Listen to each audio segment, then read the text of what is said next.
Welcome to the Roadrunner 89 Swirl to Investment Network, where we talk about interracial love and marriage. Hope you enjoy Swirl to Investment.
How's everybody doing tonight? Happy Saturday night.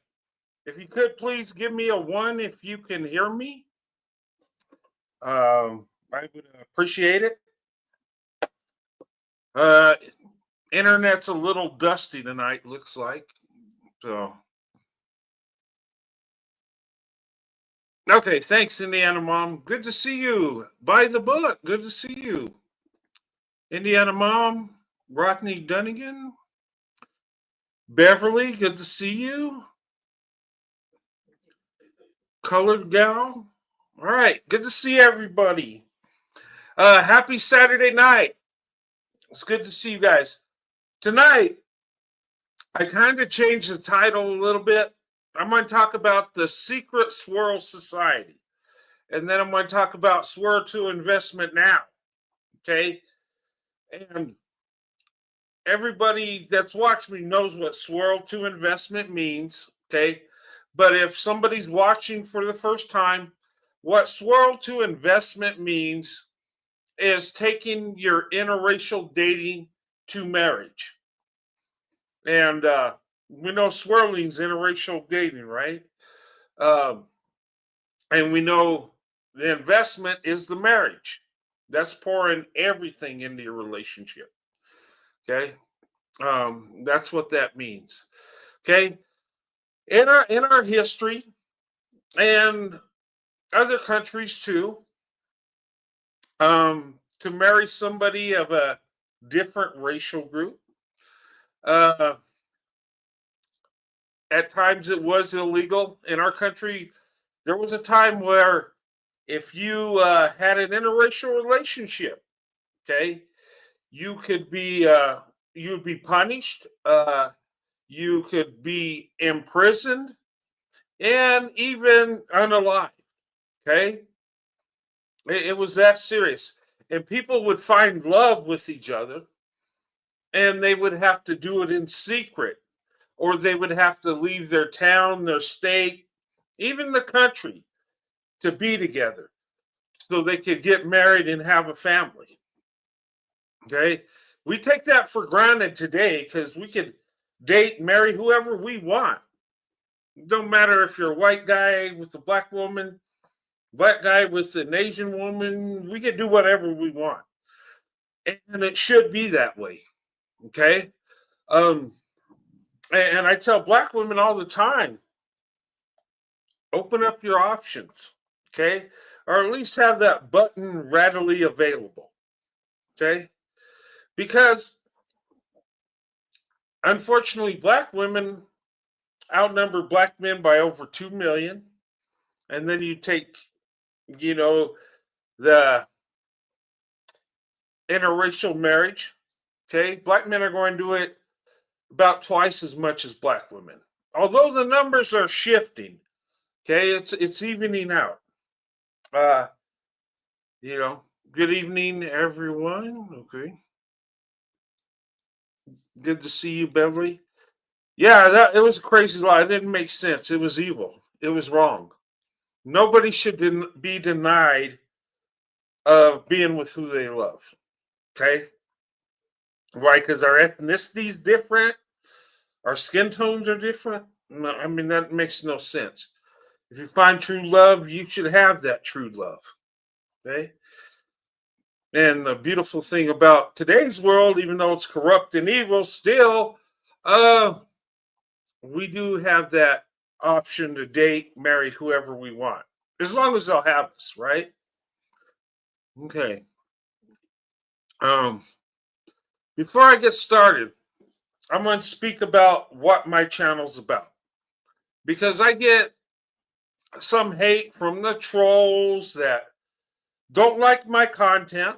Okay, they don't like me promoting interracial relationships with black women, white men, or black women, non-black men. Okay, uh,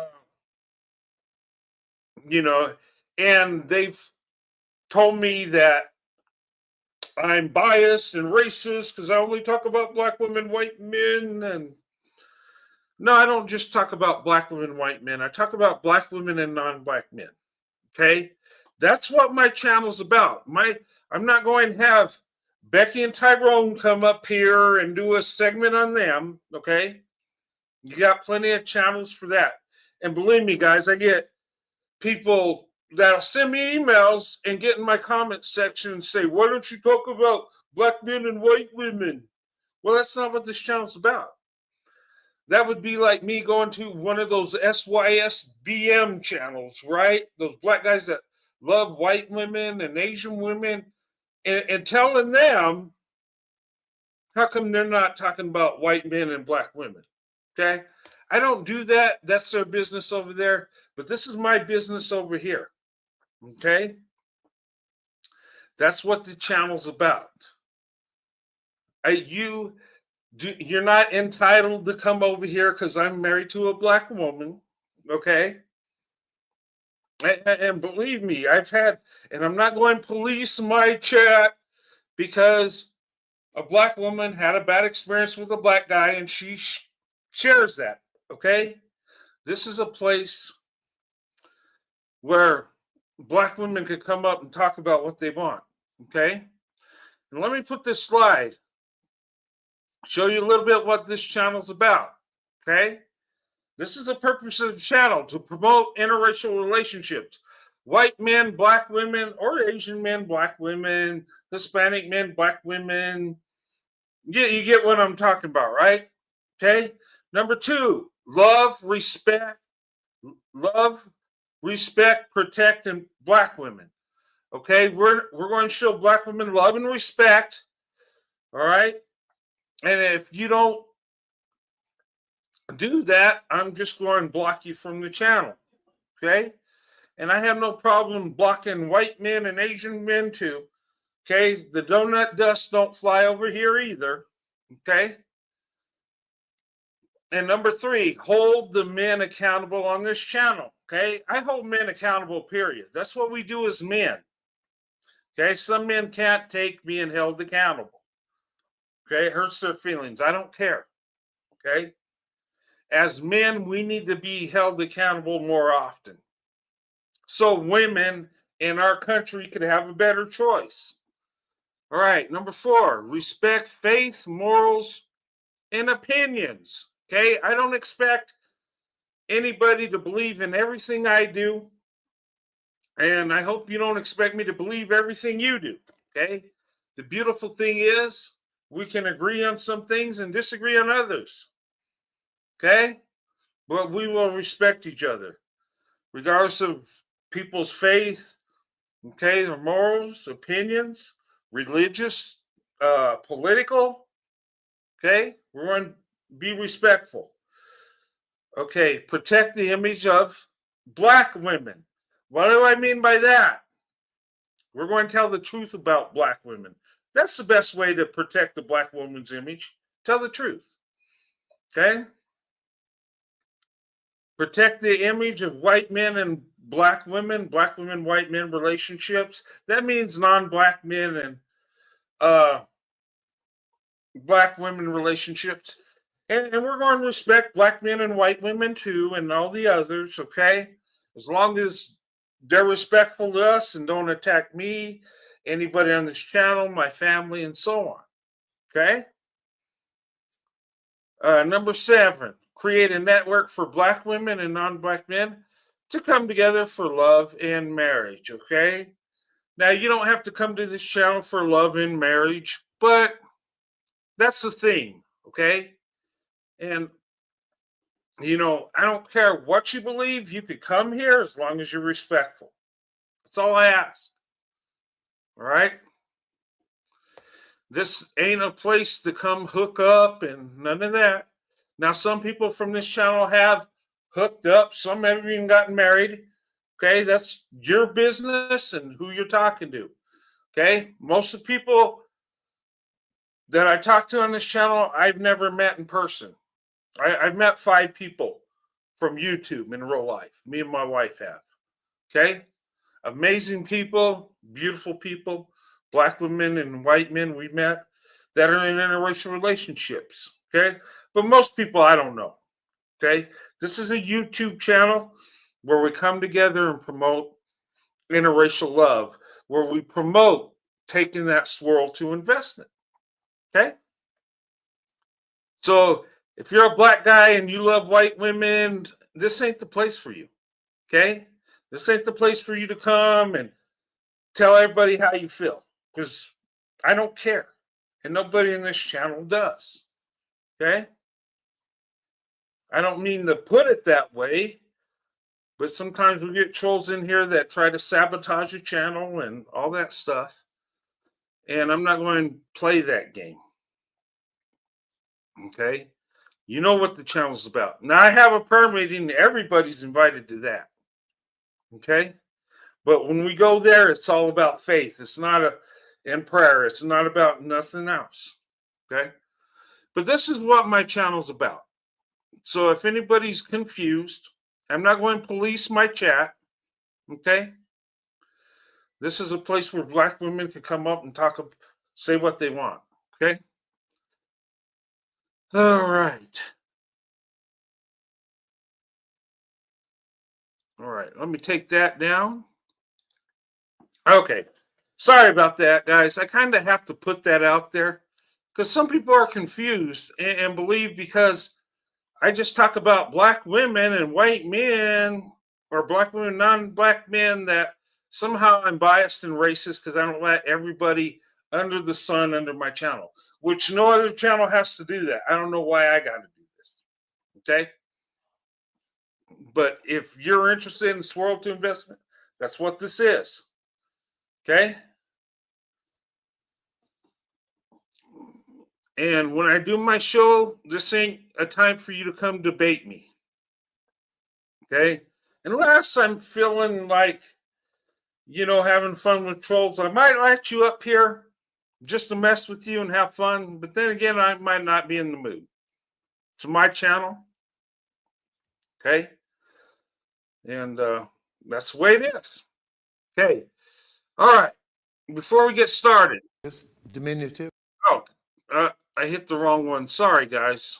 Okay. All right. Copyright disclaimer. Okay.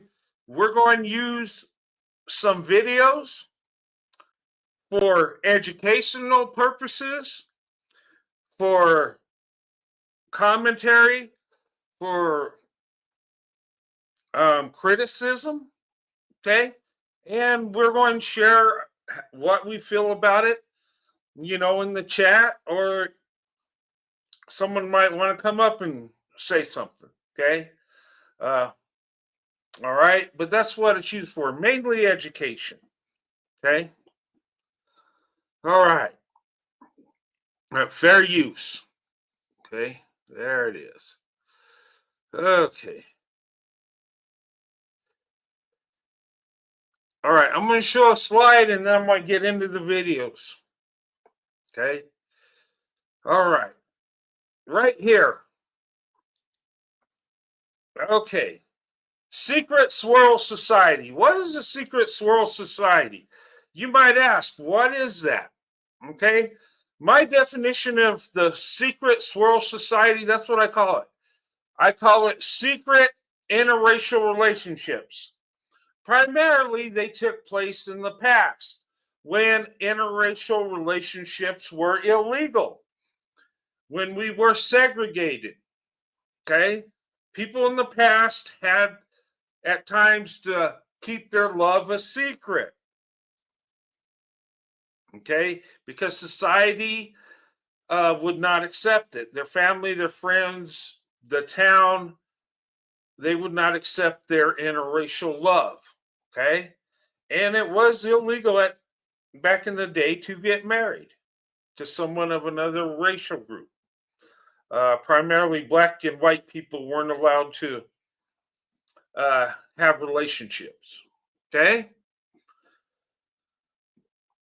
And if you see the pictures, I got them like in a Victorian look, kind of represent the past. Now, when I talk about, before I read this slide, let me make something clear. When I talk about a secret swirl society, I'm talking about people that are truly in love. Okay, I'm not talking about the plantation graping relationship type dynamic. Okay, I'm not talking about a Thomas Jefferson and Sally Hemings relationship. Okay, because I don't consider that a secret swirl. I consider that one's a slave and one's not. Is it really love? I know they try to portray Thomas Jefferson and Sally Hemings as a beautiful love story, but I don't think it was. That's my opinion. I don't know. Maybe they did love each other. Okay, but it was during slavery, and how can you, uh, you know, how can you freely submit under slavery conditions? Okay, so the secret swirl society does not apply to that. Now, during that time when there was slavery, there was people that didn't practice slavery that had interracial relationships that had true love. Okay, there were abolitionists that married interracially. Okay, and there was things going on where people would fall in love in that society. Okay, but a secret swirl society, I consider that as two people truly coming together with love and having to hide their love in secrecy because of the day and time they lived in, because of society. Okay. And well, anyway, let me read the slide before I get ahead of myself here. Okay. Secret interracial relationships. In a time when interracial relationships were forbidden and illegal. Okay. Some people believe that, the narrative is white men always had access to black women since slavery and this and that. The wealthy white men did, but most did not. Okay. It was forbidden for white men to be with black women also. Okay. And it was illegal. You would be punished for it. Okay. Secret interracial relationships in a time when it was forbidden or illegal. Okay. They had to do it in secrecy. Okay. Now, some would have to cut ties with family, with friends, leave their state, their town, their state, even the country they live in to be married, to have a family together. Okay. And there were people that did that, that would leave everything. There's people that would leave their wealth and what they had to be with the one they love. And they would cut ties with family, friends, their society altogether. Oh, what's that, Beverly?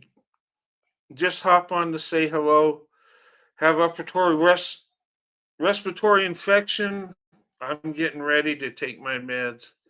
Okay, Beverly. Hey, I'm sorry I didn't see that sooner. I hope you get better. Okay. Upper respiratory infection is not fun. I've had that before. Okay. When I came out of the army, I was diagnosed with asthma, and that's why my career was cut short. I did 20 years, but I was going to do more. But I was diagnosed with asthma and had to leave. And during COVID, I got an upper respiratory infection, and it's not fun. So, Beverly, take your meds, get some rest, and I hope you feel better. I'll be saying prayers for you, okay? But yeah, get some rest. That is not fun, guys. But I hope you feel better. Okay. All right. But everybody say a prayer for Beverly. She's, an upper respiratory infection is not fun. Uh, okay. Now, back to secret Swirl Society. There were times people were punished for being involved in an interracial relationship, which could lead to jail time and or being unalived. Okay, that did happen. Okay, people were hateful and took that serious. They would punish you for it. Okay, we take it for granted when we open up our options and date each other. Nobody's going to do nothing to it. Well, I mean, anything can happen. You see the world today, stuff that happened in New Orleans, guy went crazy and started unaliving people. And it's sad to see innocent people getting injured and hurt because they celebrate the new year, but there's evil people. Okay. But anyway, I didn't mean to get off topic, but you know, being in an interracial relationship at times was dangerous. Okay. All right. All right. So I'm going to do a little bit of a review, guys. I've showed these videos before. I might go through it. I might go through it a little quick. I don't know. We'll see how you guys enjoy it. But I'm going to be talking about a white man that posed as a black man to marry a black woman. Okay? Yeah, and you heard me right. It was a white man. Okay? He did not look biracial. He wasn't biracial. He was a fully white guy. In fact, he had looked like he had reddish blonde hair. Okay, he was white all the way. But he posed as a black man to be with a black woman in the 1800s. And you think, how did he do it? Okay. Some of you have seen this story. The guy's name is what is his name is King. Gosh, it's not all right. Well, let me this copyright disclaimer. All right. And I'm going to let the video fly. I'll stop it here and there. But, research this. It is a true story. It happened. This guy was very famous. And he married a black woman. And he fooled her for many years. Okay? Till, one day he told her. But they were married for several years till he passed on. They had children together, and he was gone a lot of the time. But he had to play along with the charade because society did not accept interracial relationships. And the man, he wasn't into white women, okay? And it wasn't because Becky didn't want nothing to do with him. No, he was a millionaire. He just loved black women, okay? Anyway, let me get to this story.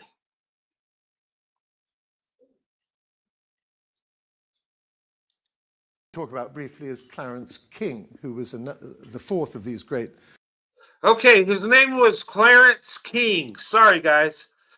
I can remember that off the top of my head. His name was Clarence King. Okay. He acted like he was a black man. He posed as a black man and went by the name of James Todd. Okay. And he married his wife. Ida Copeland was his wife in 1888. Okay. That was what?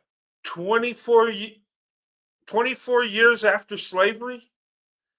Or no, 23 years after slavery, right? He married a black woman. Okay, let's continue. Surveyors. He was a young Newport, Rhode Island WASP. He came from a very aristocratic family, went to Yale, PhD at Harvard, geologist. Went to Yale, Harvard, highly educated. Diminutive, friend of John Hayes, friend of Henry Adams, very well connected. Henry Adams, related to John Adams, one of our presidents back in the day. He was very wealthy, very affluent man. Okay.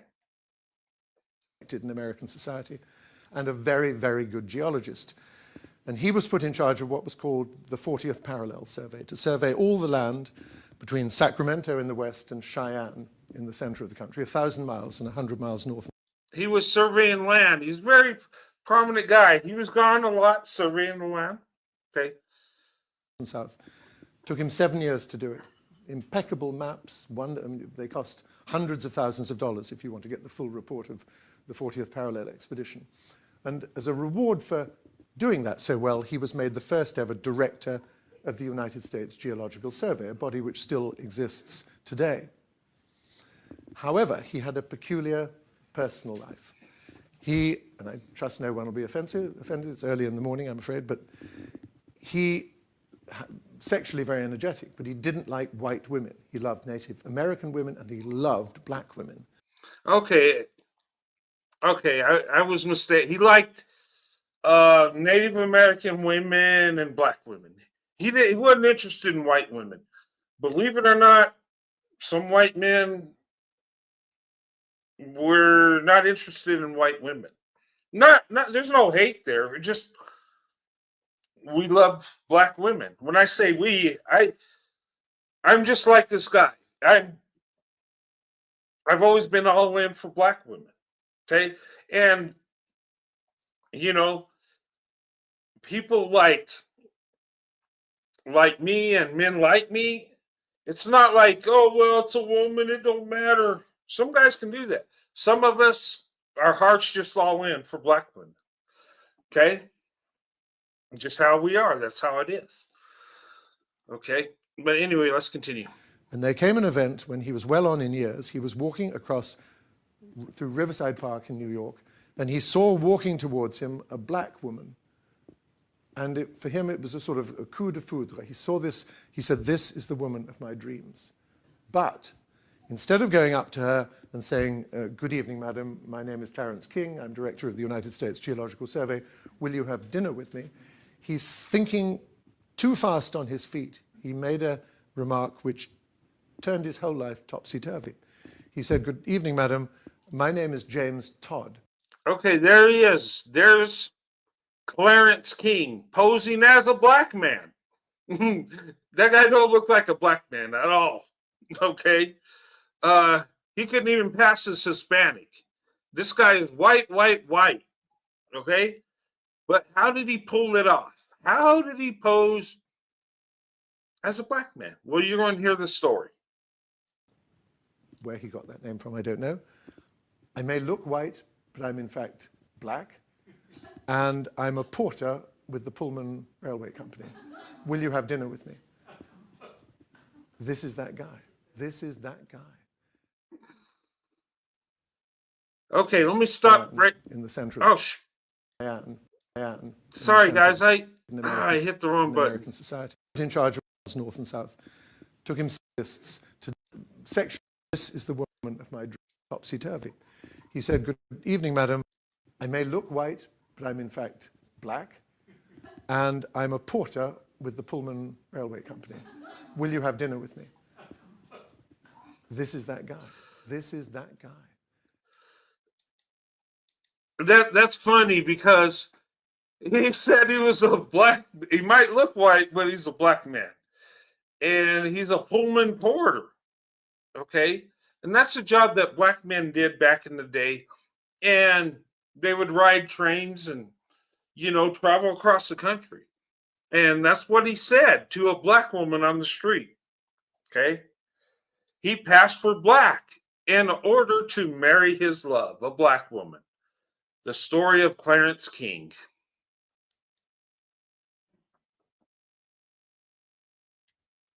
Today we begin with a woman who was born a slave around 1860. Martha Sandweiss wrote a book about the marriage of that former slave. The woman was Ada Copeland, and the book is called Passing Strange. Ada Copeland is someone we know very, very little about. We know she was born in West Point, Georgia, just months before Georgia seceded from the Union.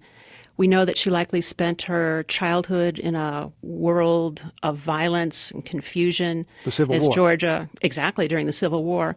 And we know that sometime in the mid-1880s, she moved north to New York City. And somehow she met a man on the streets of New York who introduced himself to her as a Pullman porter named James Todd. He said that he was African-American, or let her assume that he was African-American. All Pullman porters were African-American, and if he was a Pullman porter, he must be black. Now, help me understand this, because... Okay, let me stop here. You look at these guys, right? These men, these are Pullman porters, right? These are black dudes, right? The guy in the middle looks white. Okay? Now, if you had any black, and I think it went as far as a great-great-grandfather, where you could, I think at the time was 1/8, I'd have to look it up. But if you had, and then they went to the one drop rule, right? If you had any black in you, you were labeled as black. That's who society said you were. Okay? And some men worked as Pullman porters and looked white as an everyday white guy because a society put them in that category. And they had many different names and terms for biracial people by how much black they had in them, and it was weird and it was goofy. But that's what our society was like back in the day. But I just wanted to say that. As we're getting to the heart of the story here, this man named James Todd, was anything that he had just told his future wife true? Absolutely not. James Todd was really not black. He was not a Pullman porter, and he was not even James Todd. He was, in fact, Clarence King, a very well-educated white explorer who was truly a famous man in late 19th century America. And connected to a lot of other famous men? Two of his closest friends were Henry Adams, who was the grandson and great-grandson of presidents, and John Hay, who had been Abraham Lincoln's private secretary and would later become the Secretary of State. Now, I think this story will be surprising to a lot of people, starting with the question of how a man who was white, seemingly about as white as you could be, could possibly pass for a black man. That is something that surprises most people when they hear this story. But we have to think about what was going on in America in the decades following the Civil War. Once enslaved people became freed people, many Southerners became very anxious about how they could keep black people in their place, so to speak. How could you recognize a black person if they were no longer an enslaved person? So throughout the South, states passed laws that effectively said this: if one of your 8 great-grandparents is black, you are black, no matter what your skin looks like. And paradoxically, those laws meant to fix race made racial designations extremely fluid, and they made it possible for a light-complexioned, blue-eyed, blonde-haired man like Clarence King to claim African ancestry when he actually had none at all. Now, this is a reminder, isn't it? This is a period when a fair number of people passed, as it was called, from one racial designation to another, although usually it would have gone the other way, a black person passing as white. That's correct. I mean, Yeah, let me stop there. Okay, and that's true. It wasn't common for black people to try to pass, or it wasn't common for white people to try to pass as black because it wouldn't benefit them in society. Okay, usually light complected black people or biracial people, okay, that had more white features and just look white, they would call them white passing. You guys know that. And they would just claim to be white because they would have more opportunities in society. But this guy went the other way. He claimed to be black to be with a black woman. So he was very wealthy, and being wealthy like that, I take this story as a swirl to investment because he could have had sexual relations with black women. A lot of wealthy white men did that. Okay, they would have mistresses and do that on the down low. But Clarence King pulled off the charade to marry the woman. He married her and had children with her. And yeah, he did present a lie to her to get close to her. Okay? But anyway, let's continue. Passing involves the idea of assuming a different identity in order to pass towards greater social or legal privileges. So yes, many Americans of African American descent passed into the white world. But it was extremely rare at this moment, or at any moment, for a white person to claim African American identity. And did he end up living two separate lives then? He did. In the city of Manhattan, he was the wittiest after-dinner speaker at the Century Club. He was a leading scientist. But he had a secret life, and he would... Okay, see the picture? That's him on the left, and that's him and his wife later on in years, okay? move across the Brooklyn Bridge, perhaps shedding his Century Club suit for his Pullman porter's coat, and go home to his wife Ada, and eventually they had 5 children. And when he moved into Brooklyn and into her house, he became the black man known as James Todd. Are you sure that his wife didn't know what he was doing?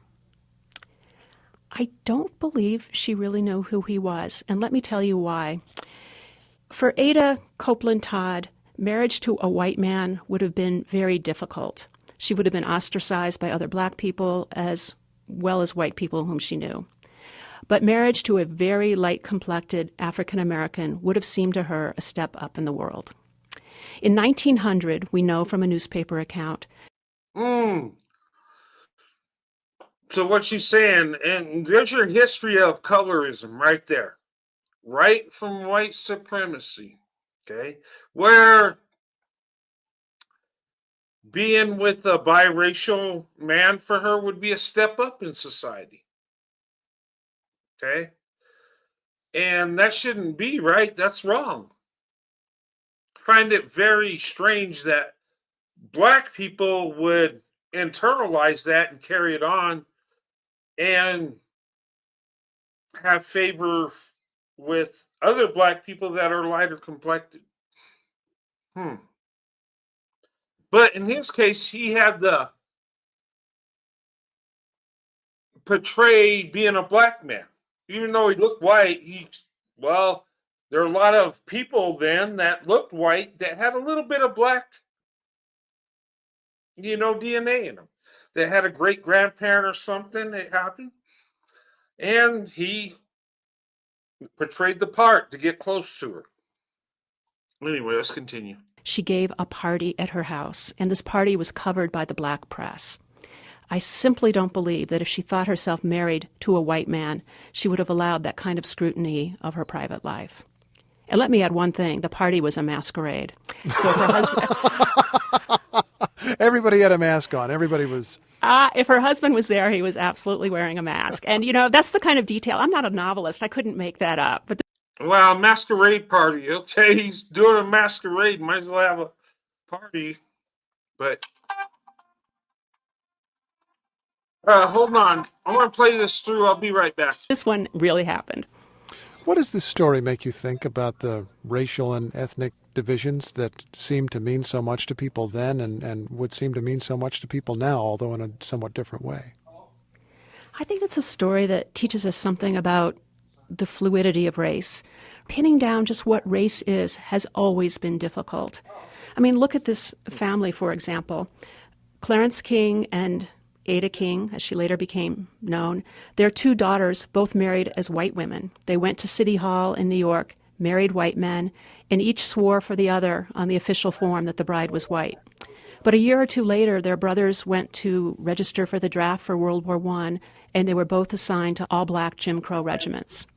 A few years later, they're back home living with their mother, and they're all designated as mulatto. The designations are always shifting. It's interesting to go back and look at how the federal census forms allowed people to designate their own races. In 1890, at the height of the Jim Crow laws and a kind of an obsession with defining what black people were, the federal government allowed you on your census form to be white, black, mulatto, quadroon, or octoroon. Octoroon meaning 1/8 black. 1/8, one great-grandparent of African descent. 10 years later, in 1900, that gave you no possibility of being a mixed-race person. You were white or you were black. Later, in the early 20th century, there's a designation that you can be mulatto, that is of mixed race. But in 1930, that disappears. From 1930 until the year 2000, you can only be black, or you can be white, or you can be some other descent. There's no possibility of a mixed race designation between 1930 and the year 2000. It's changed again, hasn't it? Right, and now Americans can indeed check that they are of mixed descent. Which is another thing to learn here, that we might think of a lot of these changes in racial consciousness as being recent, but just what you said suggests the way that the debate has gone on for well over a century, centuries really. Exactly. And I think Clarence King, in a way, was a racial radical. In the 1880s, he was writing about a proposed monument, and he said there can be no true American style because there's no true American people. And King envisioned an American future, and I quote here, when the composite elements of American populations are melted down into one race alloy, when there are no more Irish or Germans, Negroes and English, but only Americans belonging to one defined American race. So, in fact, his friends never believed him when he said this, but he truly believed that miscegenation or mixed race was the hope of America. Very few people believed that in the 1880s. Martha Sandweiss is the author of Passing Strange. Thanks very much. My pleasure. Thank you.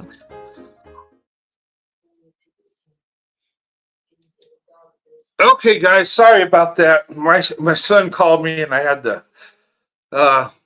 So sorry about that. But what'd you think about the video?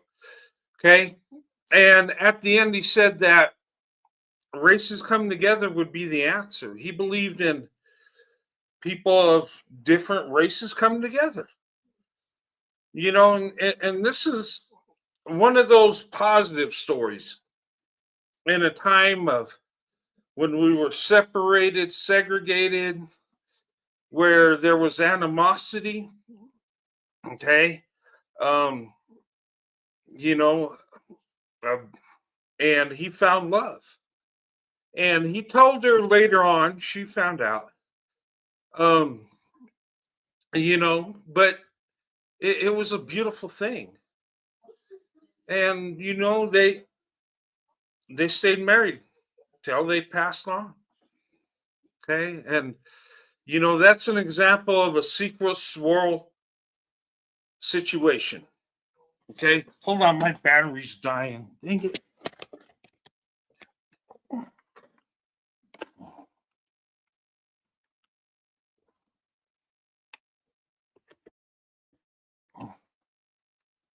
Okay. Sorry, I had my computer unplugged and losing. Sorry, gosh, busy. Yeah, sorry about the interruption. Yeah, family comes first. When my son calls, I want to make sure everything's okay. And it is, everything's fine. Um, but That was an example of a secret swirl society. Okay, he had to hide who he was. He had to lie to her to get close to her. And you think, well, it's not right to lie to people, but I don't know. Would she have accepted him if he said, "Hey, I'm a white guy and I love black women and you're the most beautiful woman ever"? Or did he have to tell her that? Because there were white people that would have you know hated him for who he loved, but there are black people that wouldn't have liked it either. So he had to go along with this lie, this masquerade. But they found true love. They had a family together. He was able to beat the segregation within the time. He's able to live his life. But most people back in the day weren't wealthy white men that can pull off and portray being somebody you're not to be with a black woman. Okay. There were relationships with, white men and black women that weren't wealthy, that were everyday people, but it was harder for them to keep it a secret. Um, but his story was great. A Pullman porter, well, those guys were gone a lot of the time, traveling across the country, right? And it was a job that many black men did. I think it was just black men that did that at the time. And there were some guys that were biracial that looked white. So he used that to get in with her. What's that? There are a lot of stories of blacks and whites being together. Yeah. Some married, some just living next door. A ways, but still raising a family. Watch the play, having our say. Watch the play, having our say. Is that a movie or something? A documentary? I'll look into that. But yeah, that is true. The Lovings, Loving versus Virginia, Richard and Mildred Loving. We all know about them, right? Went before the Supreme Court in 1967 to make interracial marriages legal across the nation. They grew up in a community where there were black and white people that lived together. They were friends. They grew up together. And they fell in love when they got older. And and their families were okay with it. The people in the neighborhood knew it. They didn't care. But unfortunately, Virginia state law didn't allow interracial relationships. Unfortunately, they had to go out of state to get married. And when they came home, sheriff found out, he kicked in their door, ran them to prison. I can't even comprehend people acting that way. And when I dig deep in history, I'm like, oh my God, it's shameful. It's embarrassing what people did. Even though we weren't part of that back then, but I'm like, wow, how could people treat others like that? But they did. Uh, what you do? Oh, thanks so much.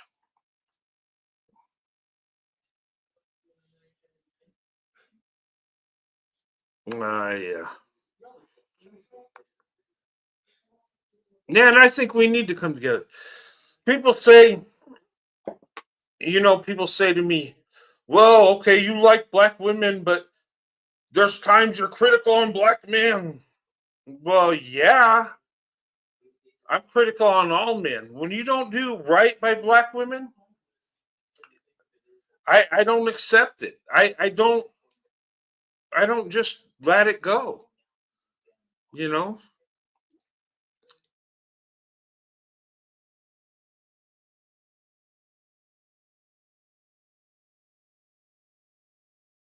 Oh, something. Okay. Sorry about that. But I lost my train of thought. No, but what I was saying is I'm critical on men. And you have to stand up for black women if you're married to a black woman. If you love black women, do you not? Like people would say, okay, because you're with a black woman, if someone says something racist, you should step in and end it. Well, it don't matter if you're with a black woman. You should not tolerate that anyway, right? And I think we should stick up for black women anyway. And in my society, my culture, okay, we hold men accountable. And we don't care if we hurt your feelings. And I'm talking black men, white men, Asian. I don't care. If you're wrong, you're wrong. And too many times, white men will cower. Oh, well, I don't want to seem racist, so they let it go. No, no, don't do that. If it's wrong, it's wrong. Just like if white men do something wrong and a black guy corrects you, hey, if you're wrong, you're wrong. Take the correction. Be a man about it. Okay? Anyway. And just because someone says something and corrects you does not mean they're hateful and racist and don't like you. It just means you did something wrong. Okay? All right. And anyway, and sometimes I get very passionate on that because I see black women disrespected. I've seen it for years. I've seen it online. And I've seen it a lot of times by their own men. So am I going to just let it go because they look alike? No, you stand up. You stand up for women. Women are the prize. Women are the treasure.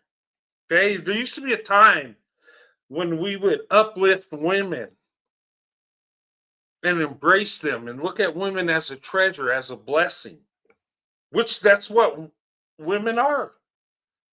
You have a good wife, you have a good thing. You have a wife, you have favor from God. Okay? We need to live by that, regardless of what colors we are. Okay? And I will say this, one person is not better than the other. And it is God's plan for us to come together, not be segregated and separate, but to come together. And yes, God made us different colors, right? The reason God did that is to bring us together and appreciate all the colors of life. And then embrace the colors we will create.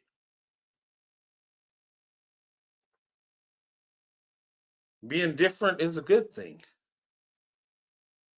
You know, we're all unique in our own way. And when it comes to interracial relationships, I back up anybody that's in an interracial relationship. Regardless if you're man or woman, black or white or Asian or whatever. You do you. You do what makes you happy. Where you're loved and celebrated. I'd say go there. Whatever that looks like, you go there. Okay? All right. All right, now I'm going to show you this story. I showed you this before. And this is a very unlikely relationship. Okay? And if you look at the story, you say, how could that happen? How could that be? Okay? The story takes place during World War II. Okay? And I'll show you the video. And it's a prisoner of war camp in America that has German prisoners, right? And they had black women nurses working there because they didn't want to have white women because they didn't want fraternization between, the enemy and U.S. soldiers. So they figure we'll throw black women in there and nothing's going to happen because, well, they don't like, minorities anyway, so they ain't going to mess with the black women, are they? Okay. They wouldn't be into that because they believe they're racial superior. Okay. But something happened and they had to be secret about their love affair. They had to go into that secret swirl society. Let me show you that story, ladies and gentlemen. Some of you have seen it because I showed it before.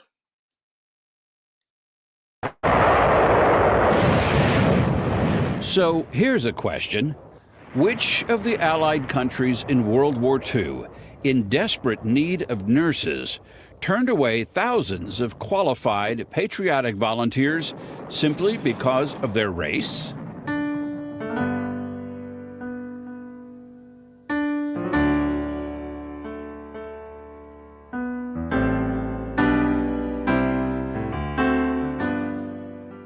Society at large didn't want to see black women in uniform.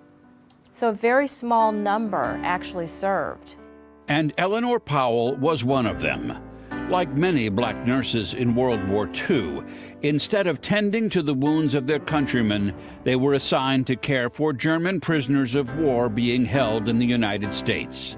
The Army theorized German soldiers who had been fighting on behalf of a racist regime would not become attracted to women of color. Apparently, Frederick Albert missed the memo. He said he saw her when she walked in, and it's like he was under a spell. Frederick and Eleanor became enemies in love. I think it was youthful rebellion. I think they also were madly in love. But they were taking major risks. I mean, here you are, have an American nurse in the Army, and he's in Hitler's army. So we are enemies at war. So she could have been court-martialed had their romance been discovered. But now their story has been discovered by journalist Alexis Clark, who spent years documenting. Okay, let me stop it there. She could have been court-martialed. Very serious. She could have even been executed for this, okay? And living in a racist society back then, they had to be so careful because, people find out, they would have jumped on the opportunity to end that young lady's career and put her in prison and, so just think about the magnitude of that. And what if his people found out back home he was with a black woman? This is a very unlikely relationship, okay? And sometimes love comes from places you would never expect. Sometimes people find love that you would never think would. This is one of those cases. This incredible story of courage in a time of war and marriage in a time of hate. It's a collision of Jim Crow and Nazism. Even though we're at war, these are two countries that have racialized laws. So they both were committing crimes. So you really think about, wow, they erased all of that. And so I think, yes, they're young, they're rebellious, but they also hated what their countries were putting forth and selling this racism, because that's not what were in their hearts either. Enemies in Love, in this edition of Maryville Talks Books One-on-One with Alexis Clark, presented by Maryville University and Left Bank Books, and media sponsors St. Louis Public Radio 90.7 KW. Okay, let me fast forward a bit. So you really think about, wow, they erased all of that. And so I think, yes, they're young, they're rebellious, but they also hated what their countries were putting forth and selling this racism, because that's not what were in their hearts either. And there probably weren't too many people who had the same experiences, background, attitudes in the Army. The fact that they would find each other is pretty amazing. I think so too, because they really weren't ever supposed to be with each other when you think about that time period.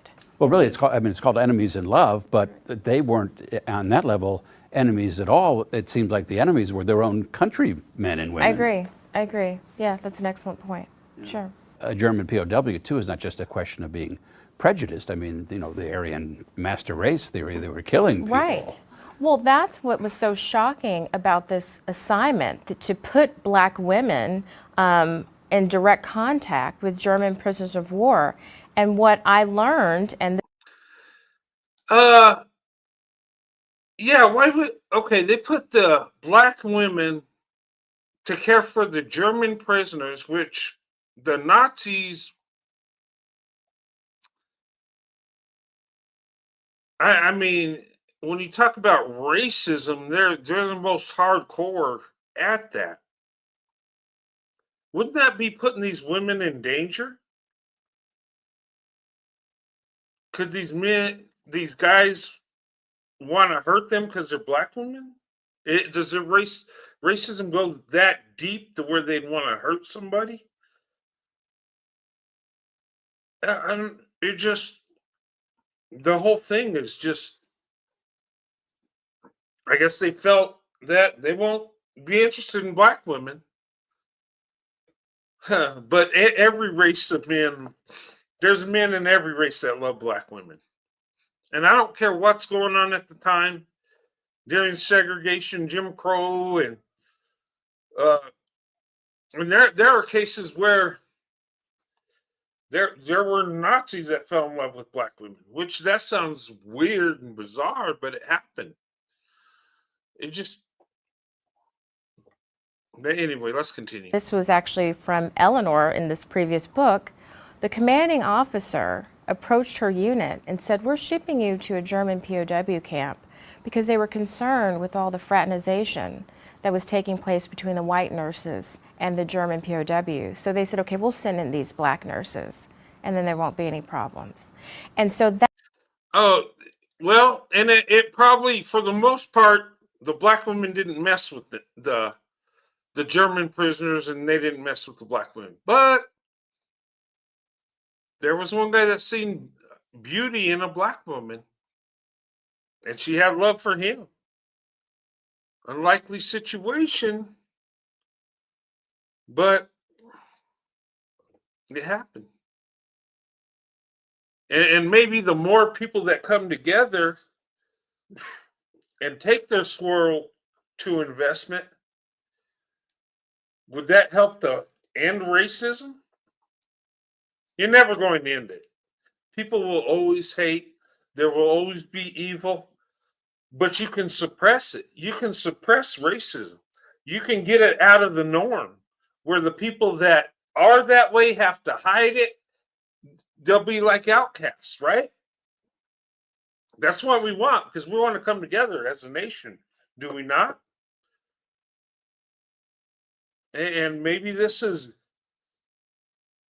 God's planting the seeds. We're bringing us together, even in a time of hate and division. Maybe, huh? That became an overwhelming assignment for black nurses throughout World War II. They were either taking care of German prisoners or at segregated bases where there were black soldiers. At one point, there's even a nursing shortage, and the Army won't see their way to. And that it just shows you how entrenched discrimination and racism was then. So there was an ongoing nursing shortage throughout World War II. And then when you had so many returning American men wounded, there was a threat of a nursing draft. Even in January of 1945, FDR, in his State of the Union, says that there might be a nursing draft if we don't get any more volunteers. Meanwhile, thousands of black nurses. On record, there were 9,000 who had applied, and their applications were denied. Wow.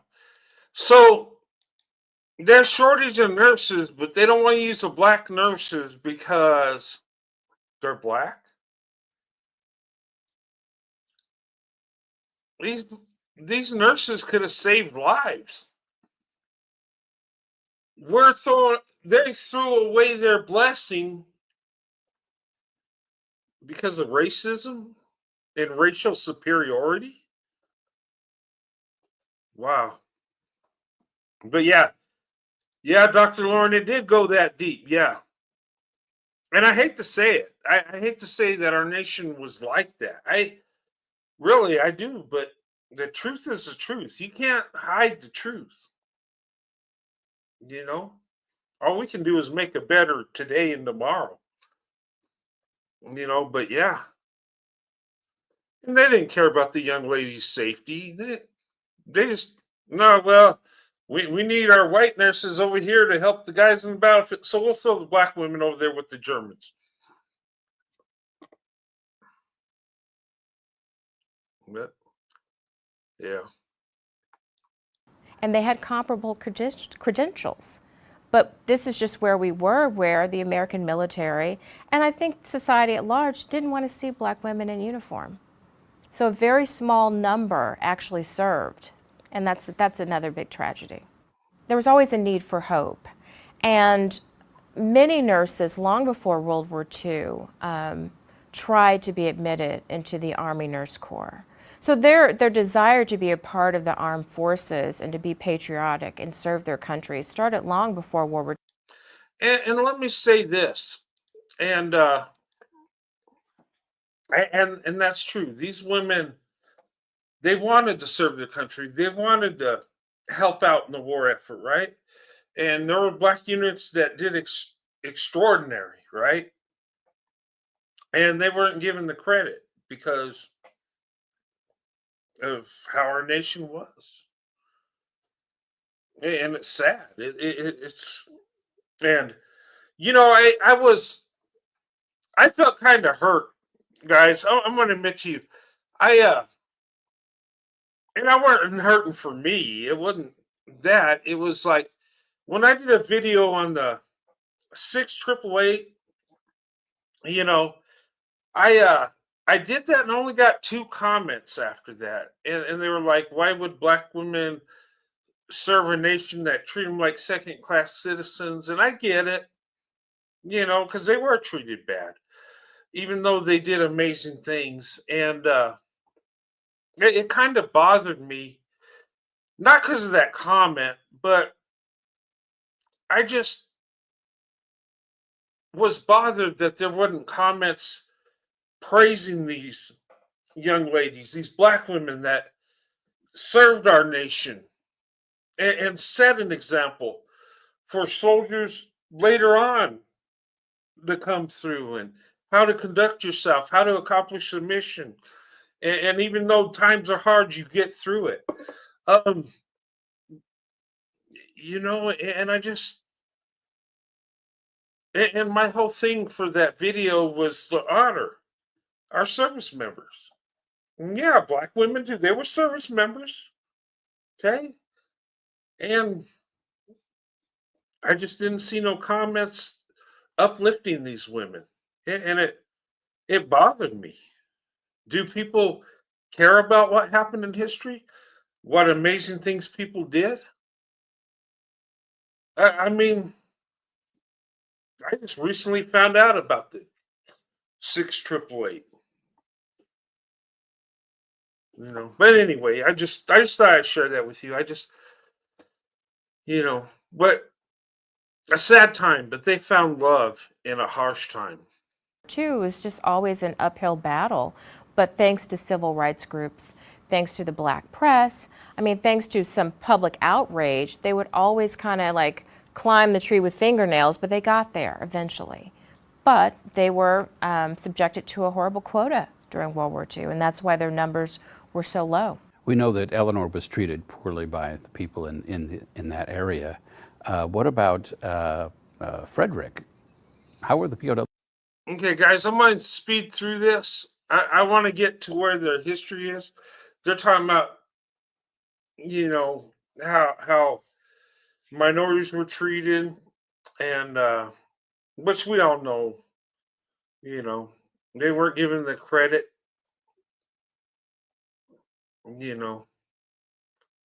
The triple is coming up in my recommendation. Yeah, I just was I was kind of upset that people didn't say, hey, these women were amazing. They were great. This is an example of what a soldier should do. Even though people hate you and want you to fail, you push through. I was looking for comments like that. I know they were treated like second class citizens. And and why would they serve if they were treated like that? I get it. I'm not upset at that. I'm upset that they were treated that way, but but yeah, I just, but anyway, I'm going to speed this through. I want to show you guys their life after the war, and how they, how their love continued. Okay. He was treated.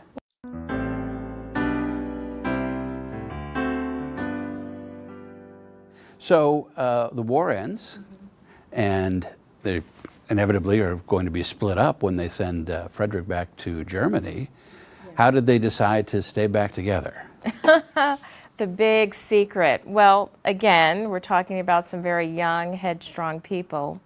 So believe it or not, they figured, okay, the best way, the smartest way for Frederick to return to the United States is if they conceived a child.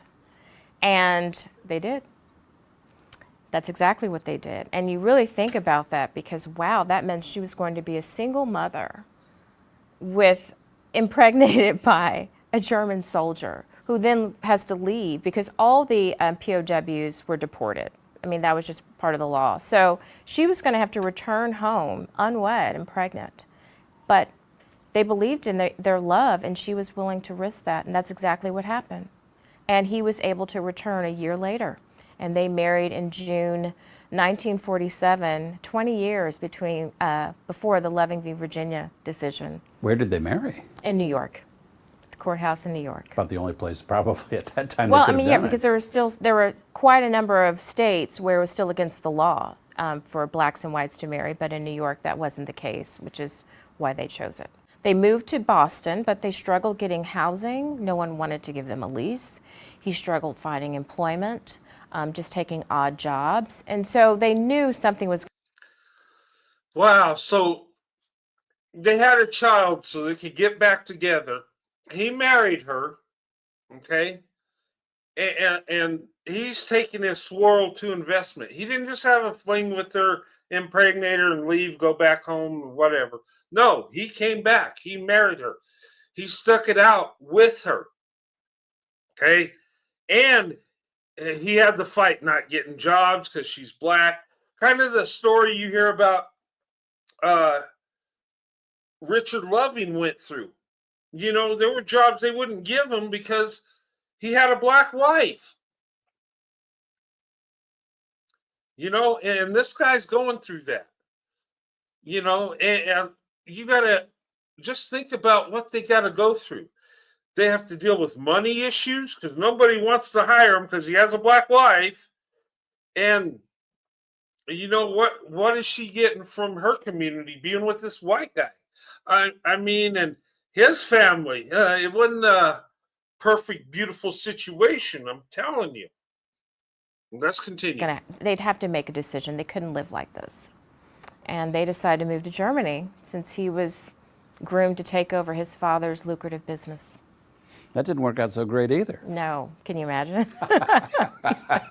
What could go wrong? Right. I mean, they were seen, and particularly Eleanor, as I think you make the point in the book, almost like an animal in the zoo, That's like some sort of curiosity. People were pointing at her, gawking at her.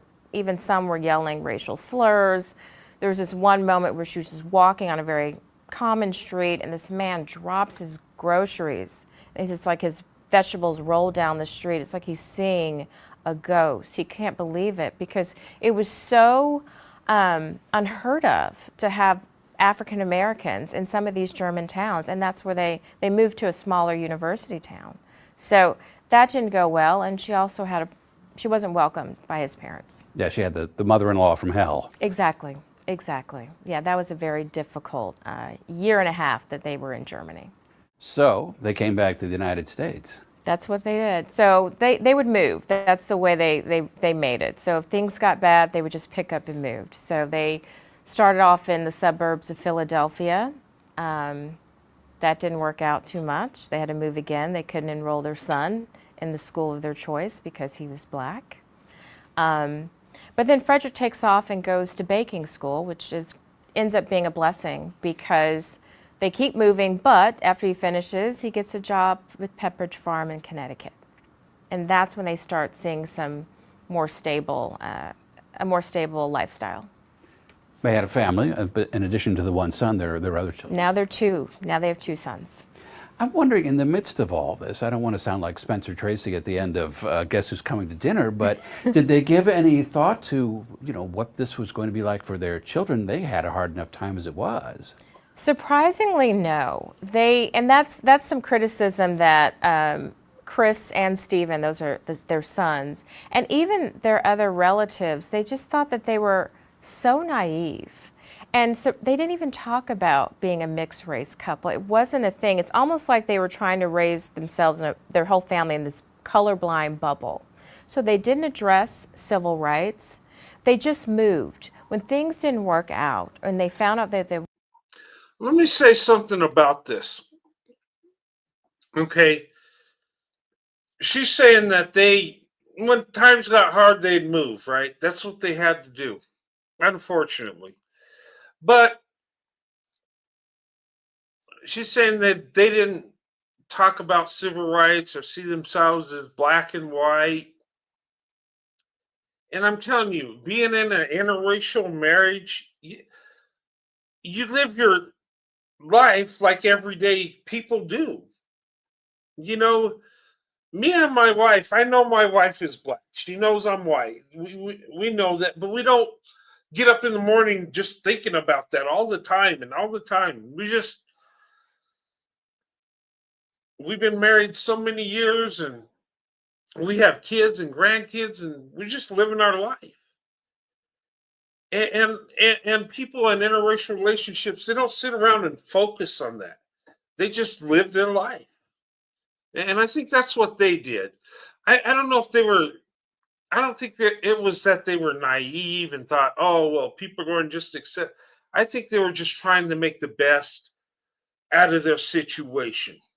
I think they were trying to find a place where they could just have their family and love each other and be able to earn a living and be left alone. I think that's what it was. But some people might see it as being naive. I don't know. I don't know these people, but that would be my opinion, I think, how they got through. They just made the best of what they had.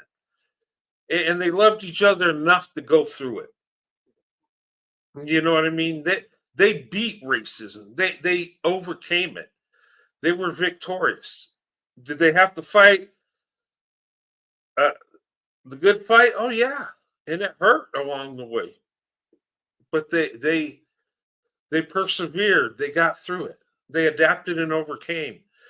And a lot of these relationships, a lot of these marriages with black women, white men, it seems like they have a certain amount of character where they just like us against the world type mentality. Me and my wife had that. And we didn't have to go nearly what these two went through. You know what I mean?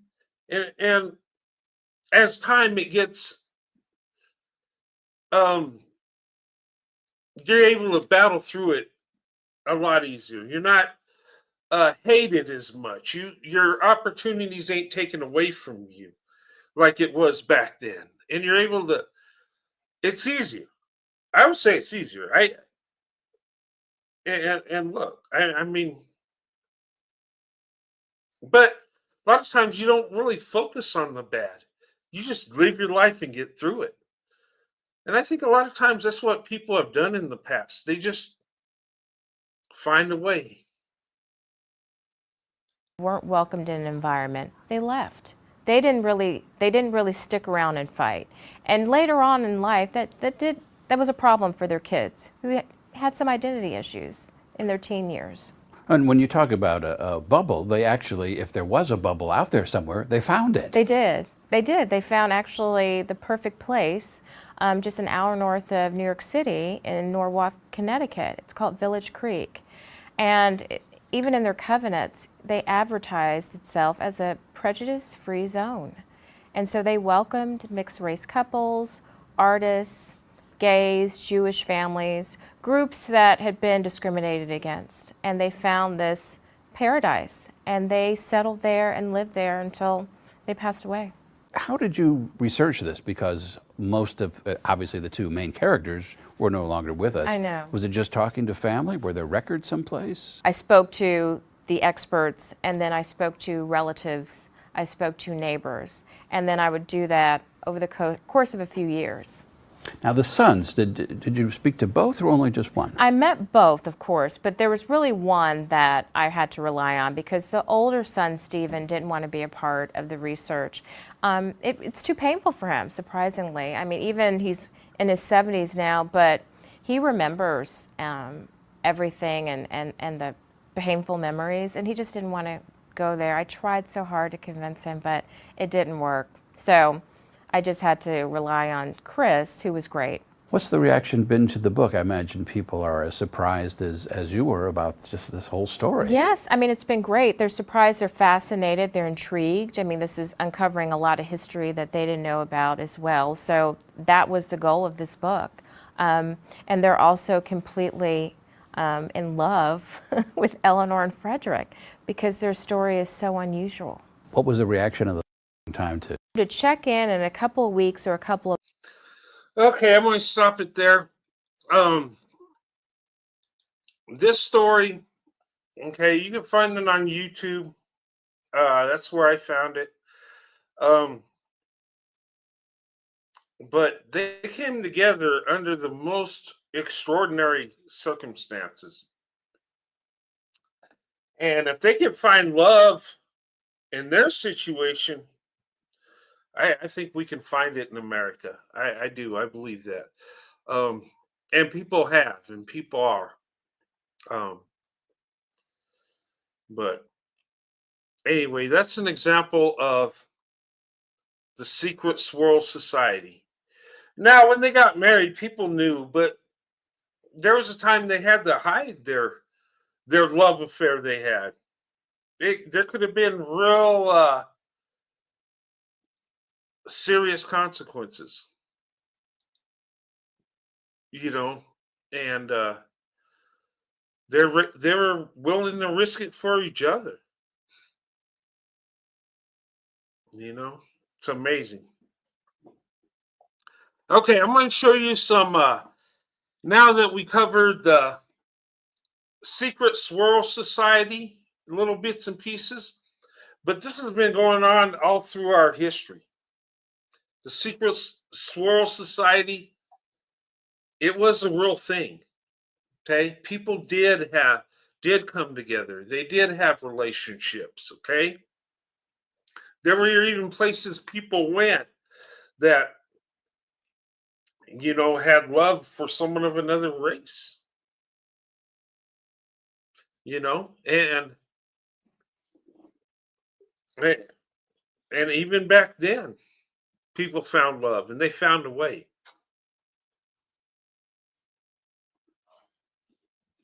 But it's uplifting to see that they fought against it.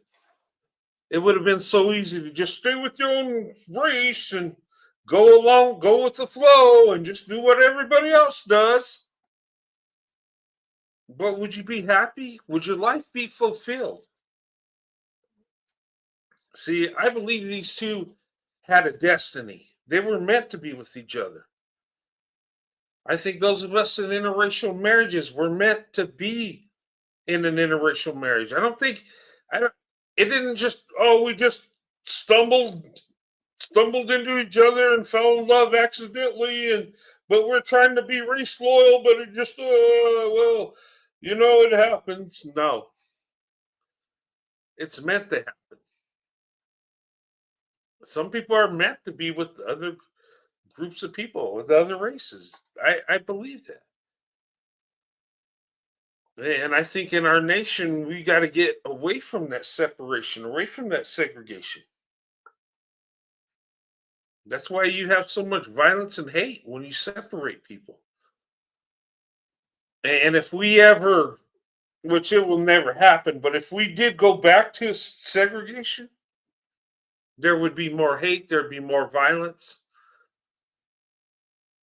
I mean, people are evil enough as it is, but to separate us, heck, we go on in life having stereotypes on each other and gossip, and we do that on people we don't even know. That's just human nature. But anyway, all right. Now I might show you this video, okay? And guys, I don't mean to hurt anybody's feelings. And if I'm trying to be funny and you take offense to it, I apologize, okay?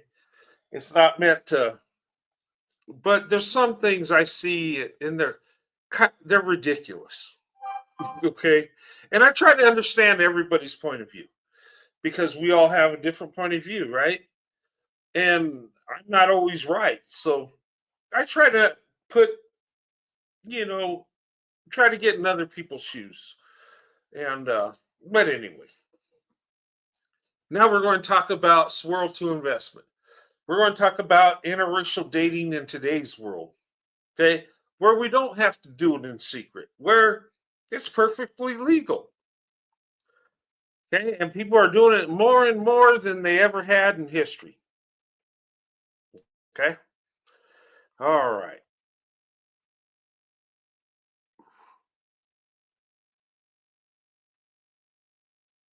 All right, now I'm going to show a preacher that I found. I don't even know this guy, but I enjoyed what he was saying.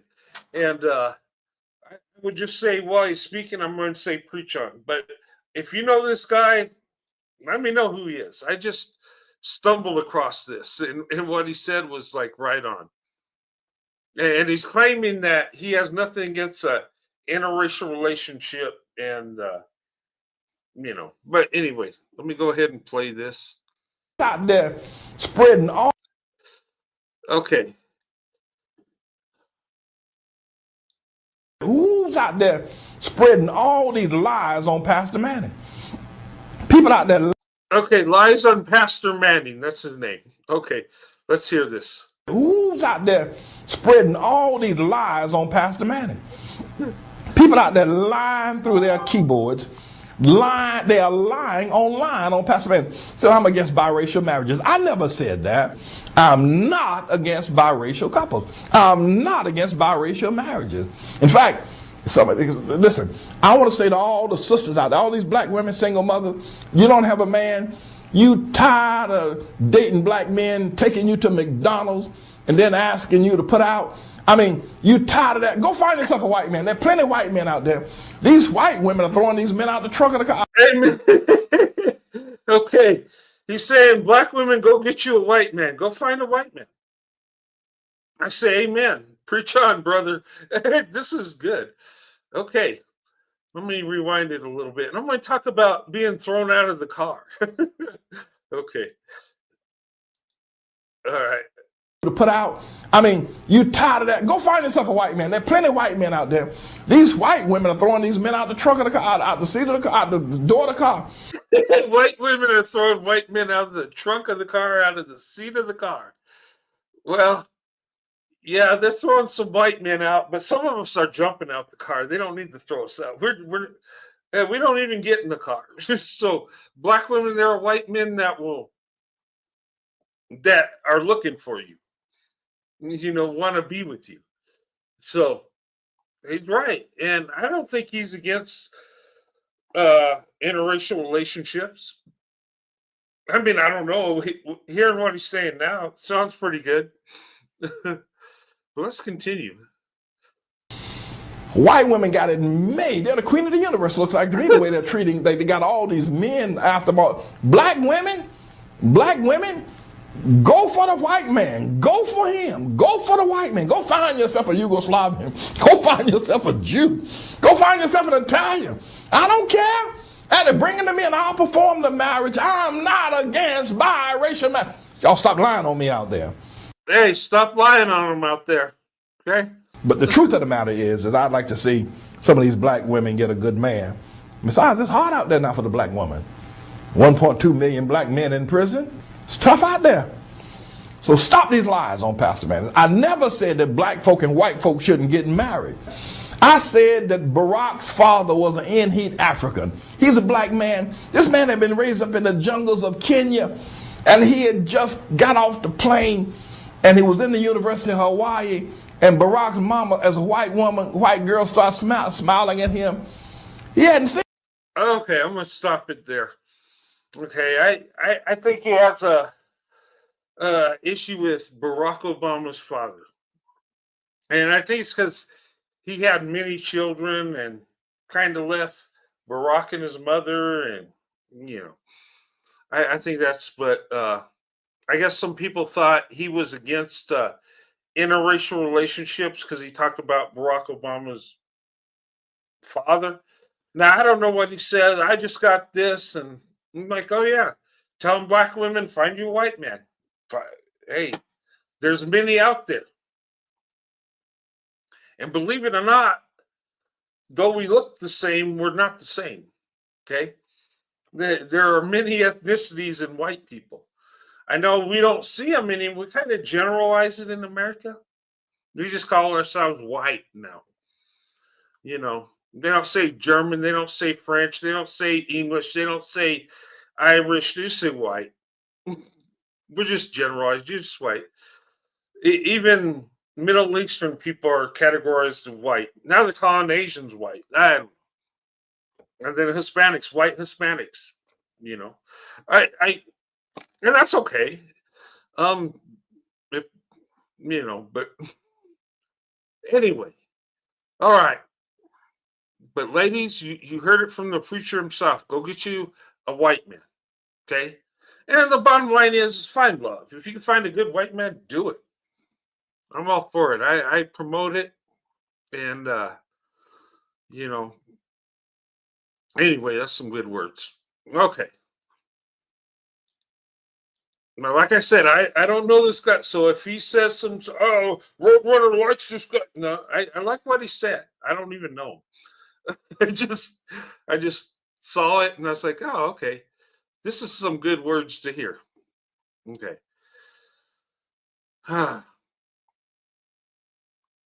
Now, I'm going to show this, okay? And tell me what you think about this video. It's a black woman. Well, I think she looks biracial, but she's saying how white men make more money than black women an hour. Like, black women make 64 cents to the white man's dollar, and she thinks white men should give that percentage to black women. And I do agree, and I'm going to explain it, though. But let's hear it. Due to Okay. All right. Message to white men. Listen up, white men, okay? Black woman speaking, biracial, I don't know. Hey, white men. Due to systemic and structural racism that black women have had to endure, they only make 64 cents to every dollar that you make. So, as a fitting start to Black History Month, I want to take what you will make today and then take that difference and give it to some black women today. This shows that you are honoring them and that you are dedicated to equity. You can look into that disparity and think must be racism, right? Because the difference between a black woman and a white man is the race and the sex. Or you could think of other reasons why that disparity may exist. The fact that women tend to negotiate low if they negotiate at all. Women go on to have kids. Women often take on less overtime. Cultural differences, difference in training. All of these different things are just completely blown over, and we immediately run to racism. Okay. What do you think about that? Okay, now I'm gonna give my opinion, okay? And I'm going to agree with the lady that said, well, I can't agree with the dollar amount because I don't know in the private sector, okay? But I do know in the federal and state government, It's illegal to pay a woman less that has the same job description you do. You get paid the same. When I was in the military, a woman that's the same rank as me got the same amount of pay. Okay. Now, in the past, things were different, but in today's world, you can't pay a man more money in a federal or government job. You just can't. Okay. But in the private sector, I mean, I don't know. In the corporate world, yeah, men can get paid more, and maybe it's because of experience. Maybe it's maybe the women negotiate low. I don't know, or maybe they're just being discriminated against because the private company can do that. I don't. I'm being honest. I haven't done enough research in the private sector to tell you if what she says is true. Now, women do make less because some women, take off work to spend time with their children, and and in America, still there's people today where the man is the total breadwinner. Okay, believe it or not, that still does happen. And with me and my wife, when our kids were born, I made the money and she stayed at home, and we had no choice because it would have cost us more money to pay for daycare than her job could bring home. So I had to be the sole provider as a young soldier. And when our kids were toddlers, 3 toddler children, you learn how to budget money. Okay. But, so my wife didn't make as much money as I did. Now, I don't know the 64-cent thing. Okay. But I'm going to say, I'm going to agree. And white men, listen up. Okay. I'm going to see it on her side. Okay. And I got a great idea how to fix this problem. And white men, listen to me. White men, listen. And black women, listen too. Open up your options. Because you know how much money I've given to a black woman? I've been married to my wife 30 years. Thousands and thousands of dollars. Hundreds of thousands of dollars. Okay? I share my income with my wife. He gets half, probably more than half, because I just spend more money on my wife than I do myself, because I love my wife. So how about that for, bringing in the wage gap and loving and honoring black women? Will that work? Marry a black woman, love her, take care of her, protect her, provide for her, be a good husband and father? How about that? Because I'm telling you, there ain't going to be white men that have families going to give you the difference that you say black women are getting less than. Most of them can't afford it. They're worried about taking care of their own family. But if we open up our options, how about that? I'm all for that. And hey, that would help out in the black community, the low marriage rates, right? And it would uplift the white marriage rates too. If more black women, white men come together, it would help both communities. It's a win-win. We have the longest lasting marriages. And you know what? It feels good to say that. And when people check me, I say,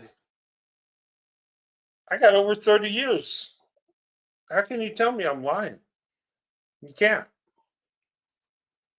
But anyway, that's my solution. Okay. And I don't mean it to sound sarcastic.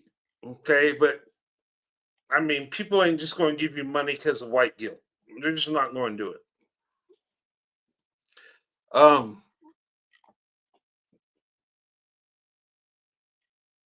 Okay. Let me play this video. Wife. Okay. Now, this young lady's looking at stats, and I love putting these stats out there, okay? Because my haters hate it. They complain. They want me to stop talking about it. So what I did is I'm still going to talk about it, but I show white men talking about it. I've shown a white woman talking about it.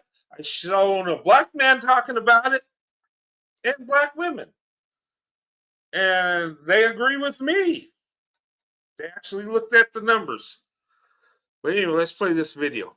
White wife, black husband marriages have the highest divorce rate of interracial couples. They are twice the divorce rate of white wife. So what it's saying by the numbers, black men, white women, stay with your race by the numbers. Okay, I'm not telling you stay with your race. You do what you want. You love who you love. Okay, I back you up. But the numbers say you do better within your own race than dating out. White husband couples. Black wife and white husband marriages have the lowest rates of divorce. Lowest rates. So black women, white men, you're better off opening up your options. Yes. And listen to me, white men, because I know I get some white guys that say, well, that ain't true because, I've been married to my wife. And yeah, there's white people that got successful marriages. I'm not. But statistically, you're better off with a black woman. And I know that sometimes people, and I get it, because in our culture, and especially if you're a traditional white guy like I am, your wife is the best option. Your wife is the standard of beauty, and it should be. A man's wife should be everything, okay? You forsake all for her, for your wife, right? So I get that. But I'm looking at numbers, hard numbers. White men, you're better off with black women if you're looking at it logically and you don't care what color she is, and a black woman's the best option. Now, if you're strong enough to take, the haters saying they're stupid crap, and if you could kick a family member or a so-called friend to the curb because they're stupid, then if you have strength to do that, then be with a black woman. Okay? And let me tell you, I promote interracial relationships with white men and black women. I think it's awesome and wonderful. But not all white men need to be with black women. Okay? And let me tell you, black women are the best option. But if you're not willing to give her everything, all of you, all your love, provide, protect her, share your wealth with her, and put her first, you don't deserve her. Because a black woman does not need powdered donut dust. A black woman needs an investment in love and marriage. Okay? Too many times black women have been told, need to settle, need to lower your standards, date and marry down. No. That's the worst thing a black woman could do. That's the worst thing any woman could do. No woman should lower her standards. And the reason women lower their standards, because there's too many candy-ass dudes that aren't man enough to provide, protect, go to work, bring home a paycheck, and do what's right. They got to be the prize. They got to be the treasure. And then pat themselves on the back because they paid the light bill and took you to lunch. Well, that would be wonderful if it was her son helping out mom, but it's the guy she's dating or married to.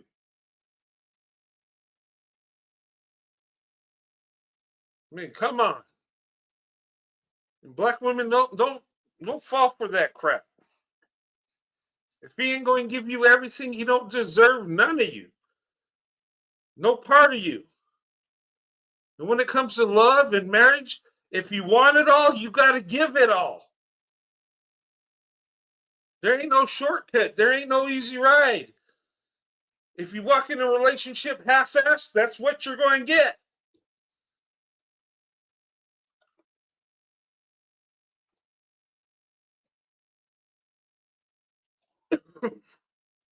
And ladies, look, black women, open up your options, but don't settle for that dusty donut jackass. Okay? Go for the man that loves you with all his heart.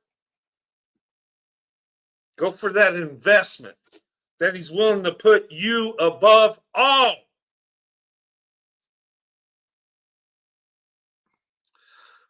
Anyway, let's continue. They are 44% less likely to end in a divorce than a white wife and a white husband. Yep. So, yeah, we do better than a white wife and white husband. We do better. And you know what? That when I looked at the numbers, I wasn't surprised at all. With my experience and what I've seen, you do right by the black woman, and if she loves you, there's nothing you can't do. Okay?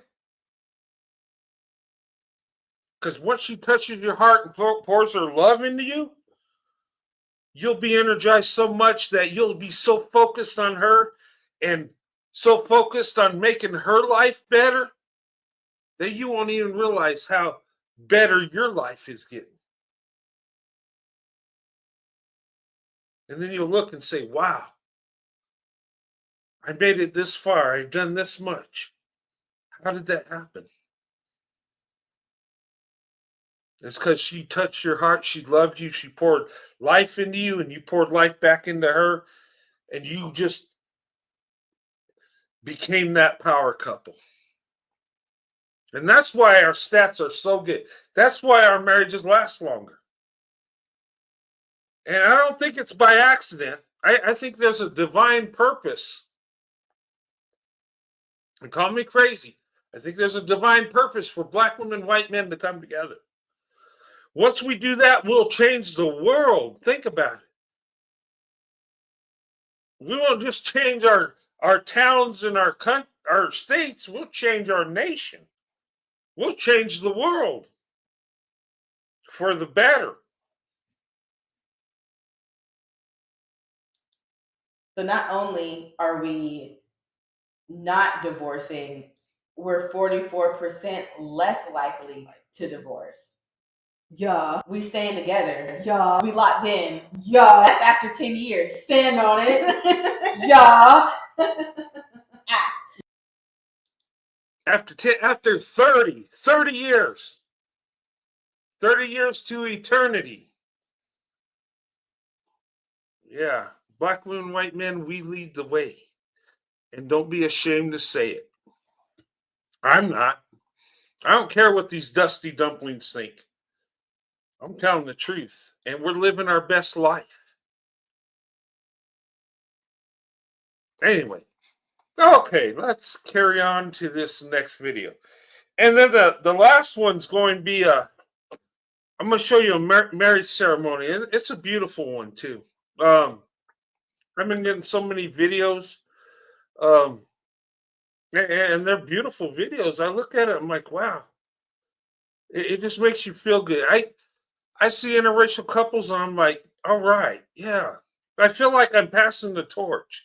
Feels like, you know, the Lovings, they did their thing. They kicked the door open for us. We grab the torch, we carry on, and we take our Swirl to investment, and we become that power couple. And as we do it, our influence is just being spread out, and more people are seeing that, and more people are coming together. And we're defeating that hate. We're defeating that, you know, those society norms? Why should we follow what other people do? Why should we live in the collective? And you know, I don't sit around and look at what white men do and say, "Well, I'm a white guy too, so I'm going to do that." No, hell no. I'm doing my own thing. I I choose my own path, and that's the thing that makes it better. Living in the collective. That's why we got segregation, collective thought. Racism's a collective thought. People getting together, spreading propaganda and hate, and you know, it's a free thinking individual that say, "Oh, wait a minute, what you're doing's wrong," and I'm not buying into that. We ought to think like free thinking individuals. Find out the truth. Choose your own way. The only way I see where we should be in the collective is within national pride, within our nation, within our country.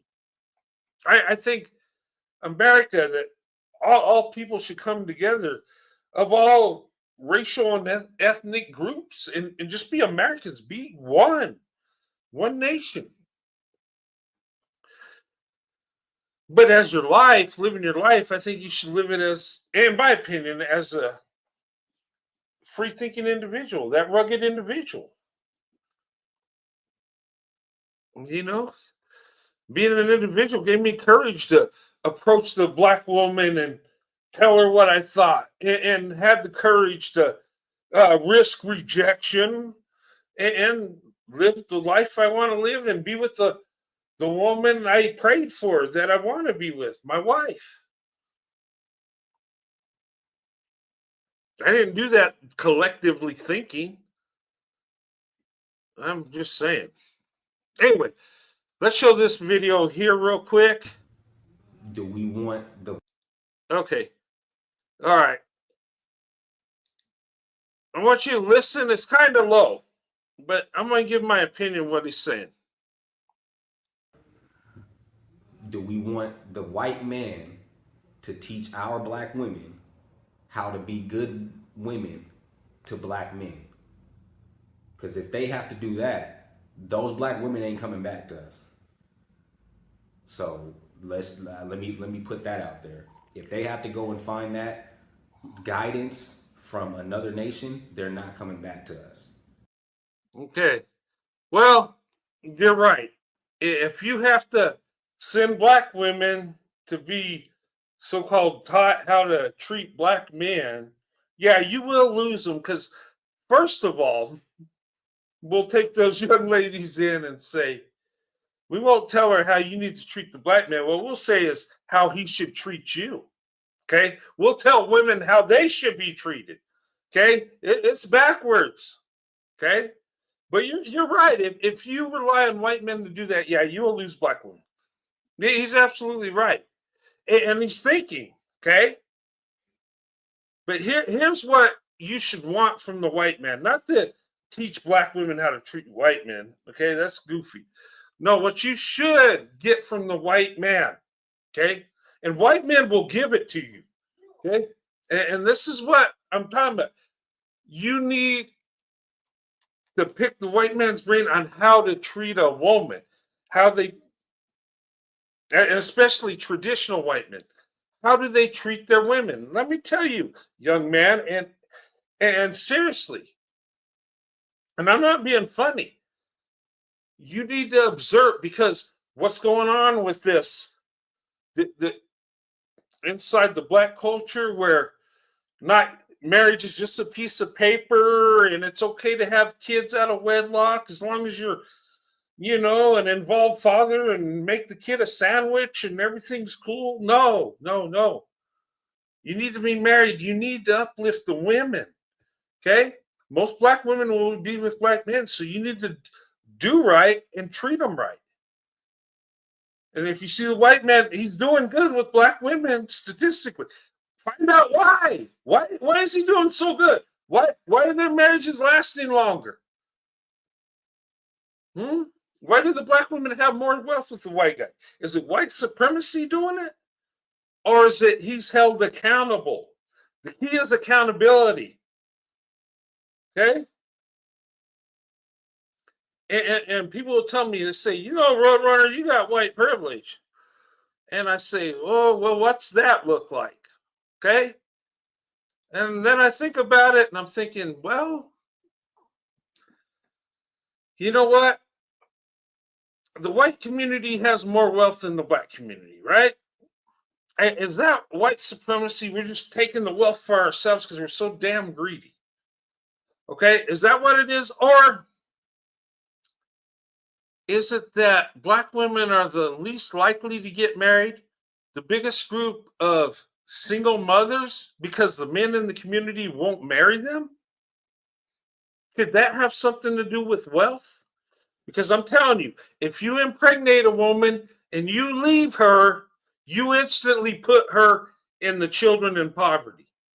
And you cannot lead, you can't have a leading community when you have the most single mothers. It don't work. And look, and I'm not saying the white community is all wonderful and great because we have our problems too. The same problems the black community has, we have. It's just in a smaller rate. But how you fix that is a society only does as good as how they treat their women. Let me say that. A society only does as good as they treat their women. Okay? If you don't treat your women good, you're not going to be blessed and you're not going to be successful. Your children ain't going to know who you are. They're going to be mad at you because you're not around. And you're spending your capital while you're alive instead of passing it down. And what do I mean by that? By being a husband and father, you are like a guardian of your family. Okay? The woman you lay down with, you marry her. You make her the mother of your children. You provide and protect her and the children. You give the children a stable environment.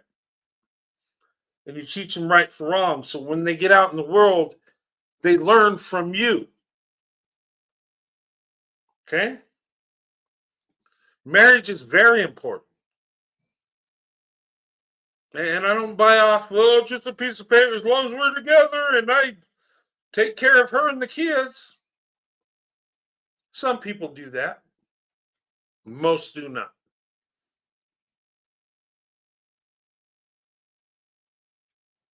Accountability. And you know what my white privilege is? Accountability. You know what my white privilege is? My dad saying, son, pull your head out of your ass and do what's right. If you can't afford a wife, you don't deserve a wife. That's my white privilege. Because with that privilege, I don't have an excuse. I either sink or swim. I either bring home a paycheck, take care of my family, or I hit the wall.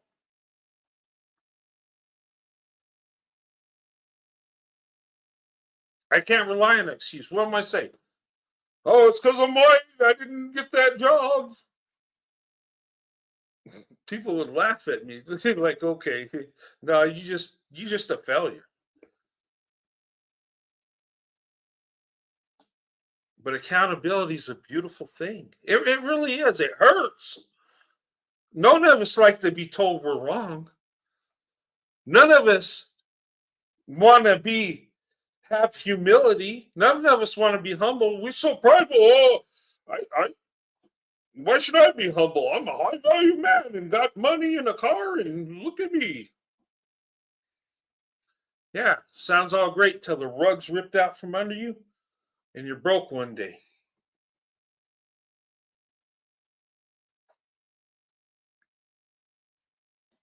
Humility makes you have a clear thought. It makes you understand where you could see your weaknesses and fix it.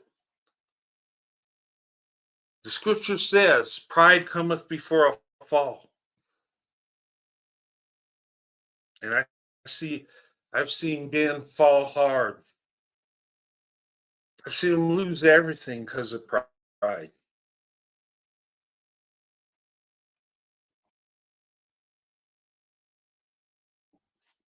I'm just saying. But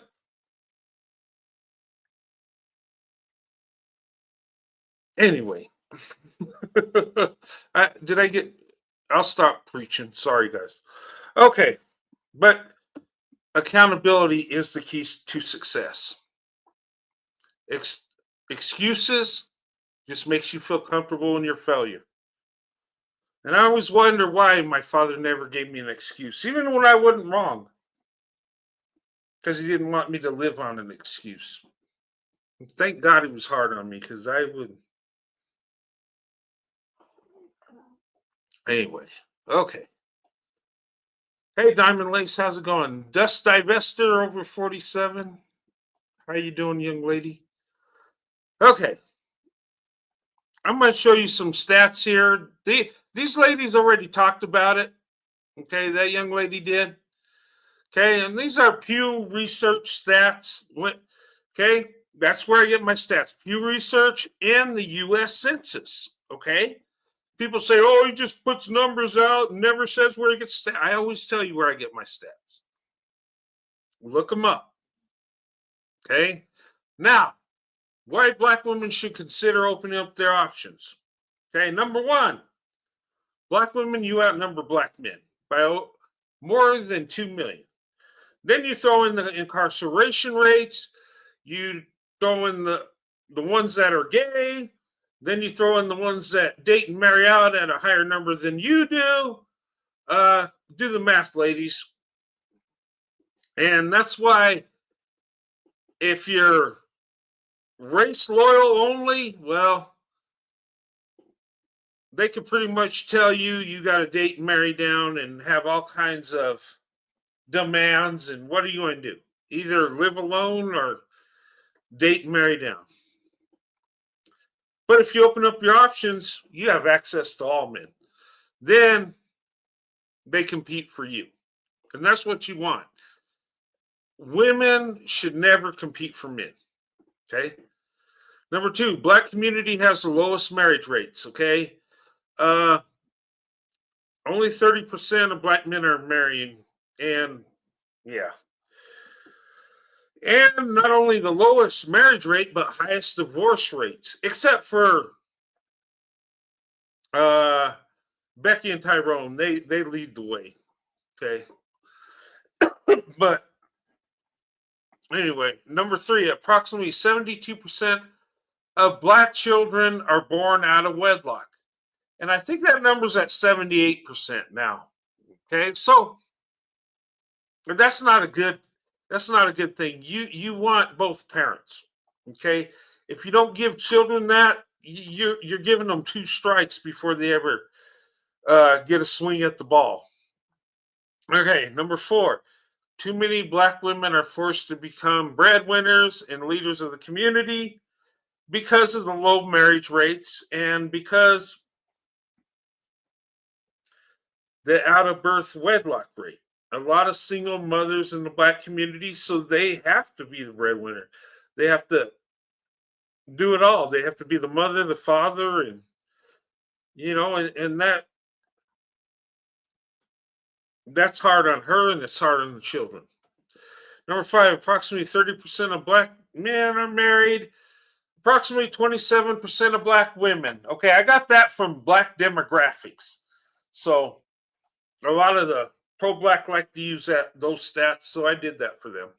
Okay, so marriage rates are very low. Black men are the biggest group of men that date and marry outside their race. So there you go. So that's just food for thought, but it's up to you who you want to be with, and you might find the unicorn, what I call the diamond in the rough. Maybe you'll find a Ben Carson out there that, but then again, maybe you just find local dude on the block. I don't know. Okay, now let's watch this video. Okay, this next one is a grievance from a Black man that says, talks about how they're treated when they interracially date, right? Now, I'm not going to say they don't get treated bad. Everybody gets treated bad. Okay, even people that stay race loyal get treated bad. Okay, but anytime you're in an interracial relationship, regardless of the dynamic, somebody's not going to like it. You're going to get some hate somewhere. Okay, and it's going to be within your race and outside your race. Just put that out there. But I'm going to listen to this video and I'm going to give you my opinion. And ladies and gentlemen, you can give your opinion. This is very accurate, right? Okay. He said, this is a double standard. Okay. Shows a black woman, white man, you go, girl. And then the black man, white woman, ain't your mama black? Okay. Let's listen. Black folks, y'all see this meme? This is very accurate, right? Because a black man dates a white woman or marries a white woman, he's called a coon. He's called a bunny hopper. People hate on a black man for marrying a white woman, but a white man dates a black woman, right? And majority, 95% of people are happy for the black woman. Be like, yeah, you're a queen. But when a black man dates a white woman, it's a whole problem. And most black women say, oh, you don't like your own mom. Oh, you don't like black women. And a white woman will get hate by saying, well, you're going to be a single mother. Oh, well, your dad is so proud of you. Like they're saying like shit like sarcastic. Basically, it's a lot of racism who mix couples, black men and white women together. Because I have a stepmom and I have a black real dad with a white woman. And when a black man says only like white woman, he would be called as a coon and not preference. And it will be a bigger problem. Okay, what do you think about that? Okay. I'm not going to say black men with white women, that somebody don't say something bad to them. I'm sure somebody will and has and does. Okay. But I don't know. Do black women call black men with white women bunny hoppers and coons and all this stuff? Because I'm going to tell you, on a white man's perspective, we don't care. You be with a white woman. Almost all of us support it in today's world. In fact, the white men I'm around, when a black man's with a white woman, they give him praise. They're like, oh, okay, that's cool, yeah. You know, they go out of their way to show, hey, we're okay with it. But when us white men get with black women, black men don't show us a lot of love. A lot of them don't. Some will, but most a lot of them start talking about slavery and Jim Crow and all that stuff.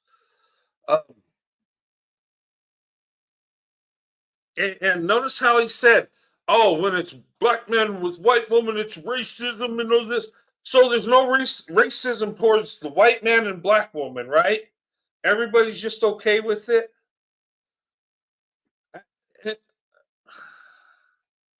Now, I'm not going to say he don't get attacked, but come on. Have you stepped into my world? My wife's world? Have you seen the things that are said about black women and white men together?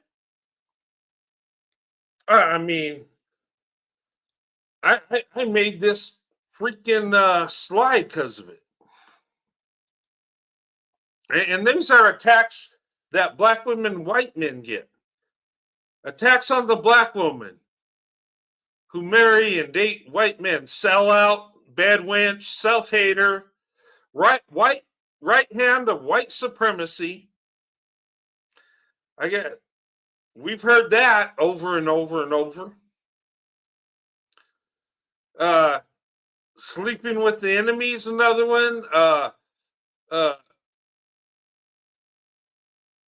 Selling out to the colonizer, the racist, what are some other ones? The plantation owner. Yeah. Those are attacks that black women get. Now attacks on white men who date and marry black women. Fetishizer, hates white women, Becky don't want you, lustful, racist. Yeah. And these dudes are stupid because fetishizers. I think a lot of black people don't know what the meaning of fetishizer is, okay? And mostly black men don't know this because they call white men with black women fetishizers so easily. I mean, even if you got several years of marriage with one woman, never had children with any other woman, but you're a fetishizer. And racist, of course. Because racist white men love black women, right? Okay. But here, number 3, black women, white men are growing faster than any time in America and are the longest lasting marriages despite the stereotypes and attacks. So when it comes down to it, black women, white men were winning on all fronts. So, Black folks, y'all see this? okay, I'm not going to listen to it again. But what do you think? I'm not saying there ain't no evil white people that will attack a black man with white woman. It happens, okay? But not like it does with black women, white men. I disagree with what he's saying. You know, but I'm not going to say he don't get attacked because I'm sure he does. But to act like black women, white men, nobody bothers us, yeah, okay, yeah. If you want to believe that, go ahead. In fact, black women, white men get attacked more than any other group, period, in today's world. Okay. Well, anyway, just some of my thoughts, okay?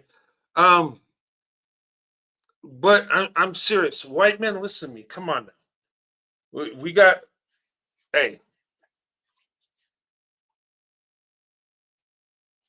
get to know the black woman. Meet her. Say hi to her. Approach her. Okay? Believe it or not, she's a woman. She's got feelings. Um, you know, and black women are amazing. Black women have big hearts. Black women are loving, they're nurturing, they're beautiful women.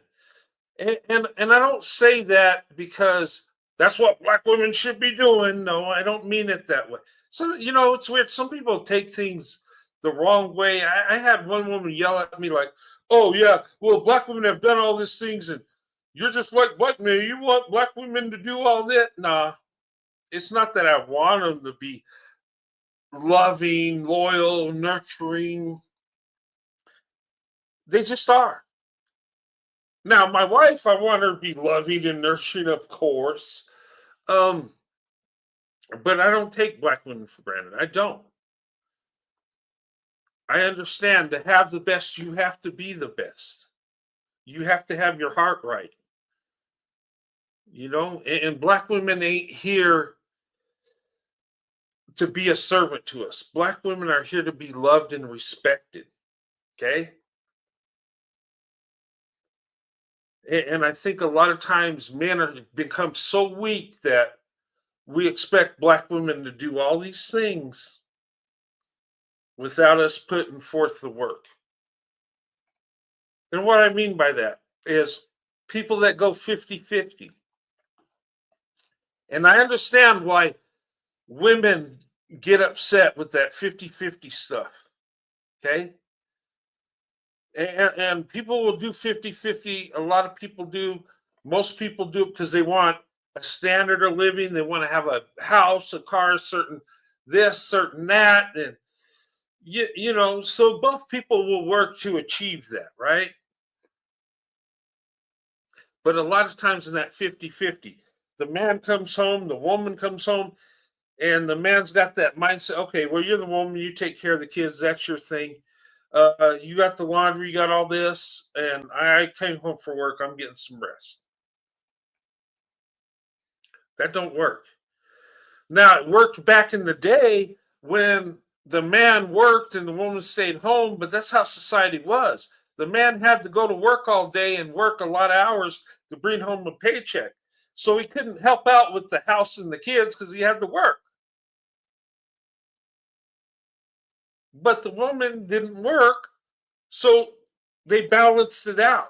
Now, if you're 50-50, you got to balance that out too. Guess what? You're going to get up with the children. You're going to do your part too. Because marriage is a teamwork. And look, I'm all for the men being the leaders. I think men should be the leaders. That's what we're supposed to do. But that don't mean you're a dictator. Okay? A lot of times the leader put, sacrifices for his wife. His wife needs are more important than his. Some people think because you're a leader, you're a dictator, and you do your way or the highway. No. But anyway, that's another show. I start going in that. We'll be up here. I'll be up here all night talking about this. But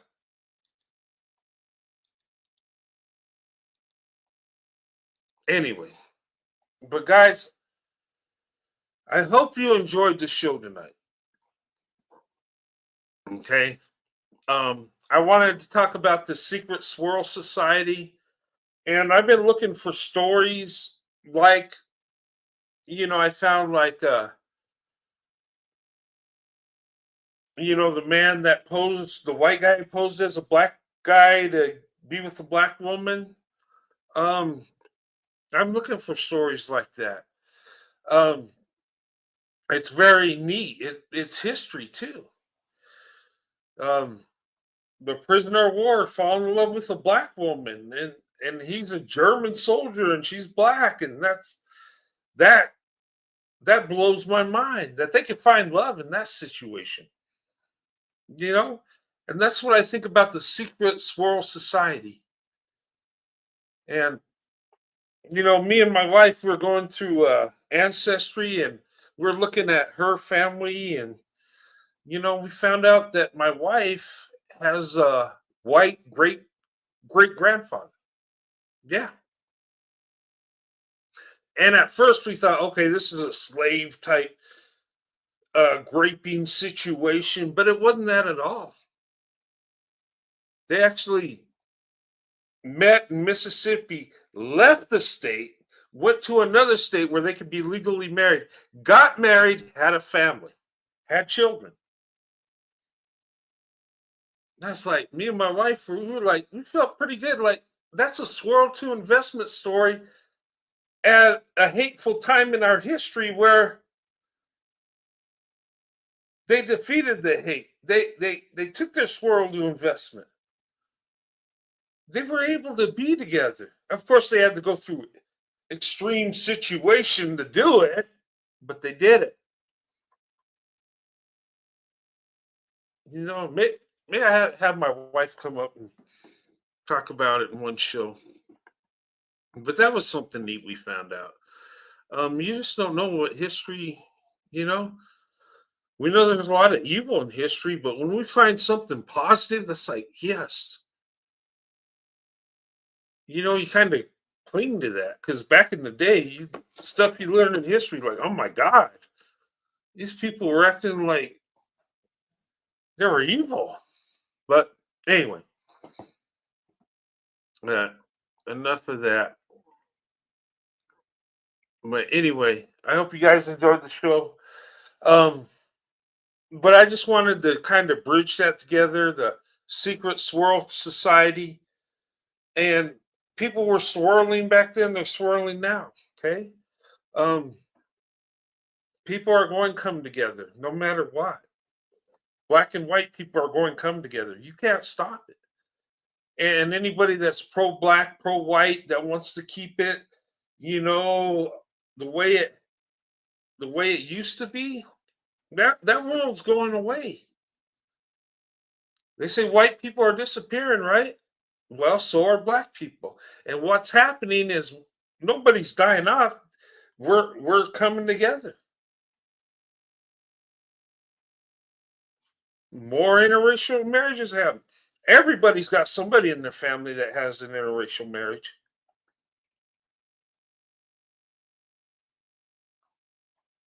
Like it or not, we're going to come together.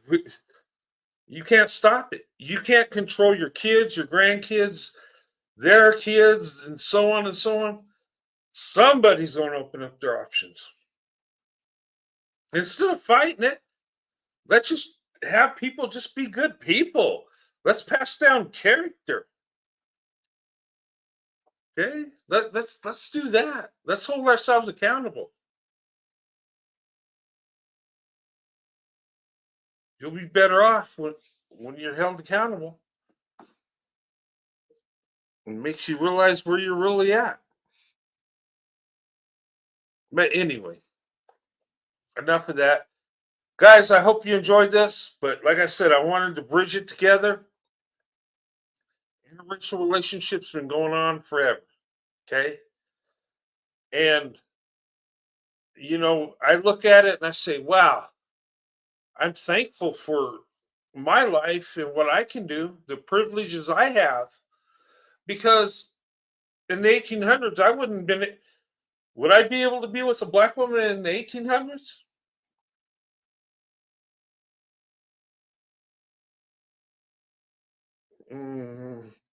I trace my family, and it's pretty humble beginnings. They didn't have much money. So I wouldn't be able to pretend to be a black dude that looks white, that has a little bit of black, that I could get with a black woman. And no. It'd have to be done on the down low in secrecy. But anyway. But I look at the past and I look at now. And I don't know. I honestly, if I was born in the 1800s or early 1900s, I probably wouldn't live a full life. I don't think. I asked my father about that. What if I grew up in the 60s or before then? He looked at me and said, son, I don't know if the white people would have got to you or the black people first. He said that jokingly, but really that's true. Being divided, people weren't so understanding about it, interracial love.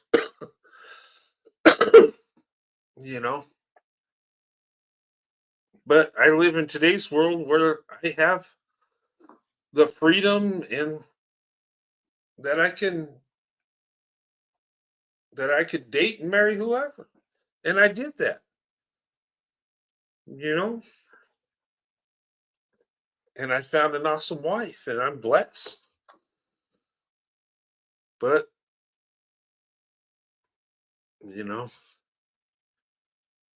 anyway,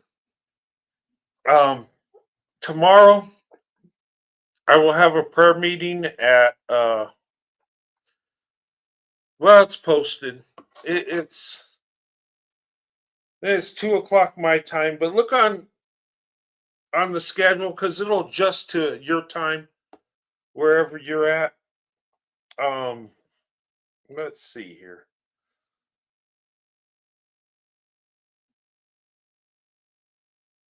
Let's see.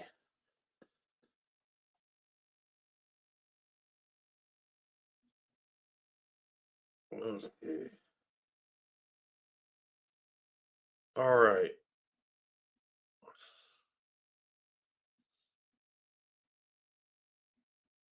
Oh, 2:15 my time, 4:15 Eastern time. Okay. But just look on the live where it says live shows, it'll say a scheduled live. I'll make up the title today or tomorrow. Okay. But I will have a prayer meeting. I'm going to do one on the first Sunday of every month. Okay. And then I'll do the live every Saturday. I got to go through some videos. I've been sent so many. But if there's anything you want me to talk about, send me an email and And if you want to do a show with me, we can arrange that too. But anyway, you guys have a good night. I hope you had a good Christmas and a happy New Year. Okay, me and my wife, we spent some time together on New Year's, and it was a blessing. We had it together. The only thing, but it was sad because that thing that happened in New Orleans, and I just looked at that and like, really? I mean, what happens when somebody goes to a violent place like that? I don't know, but that was sad. And but if you guys are at events or whatever you do, just be careful. Okay? Don't walk on the edge of sidewalks, because you never know. There's been people that have ran sidewalks to hit people.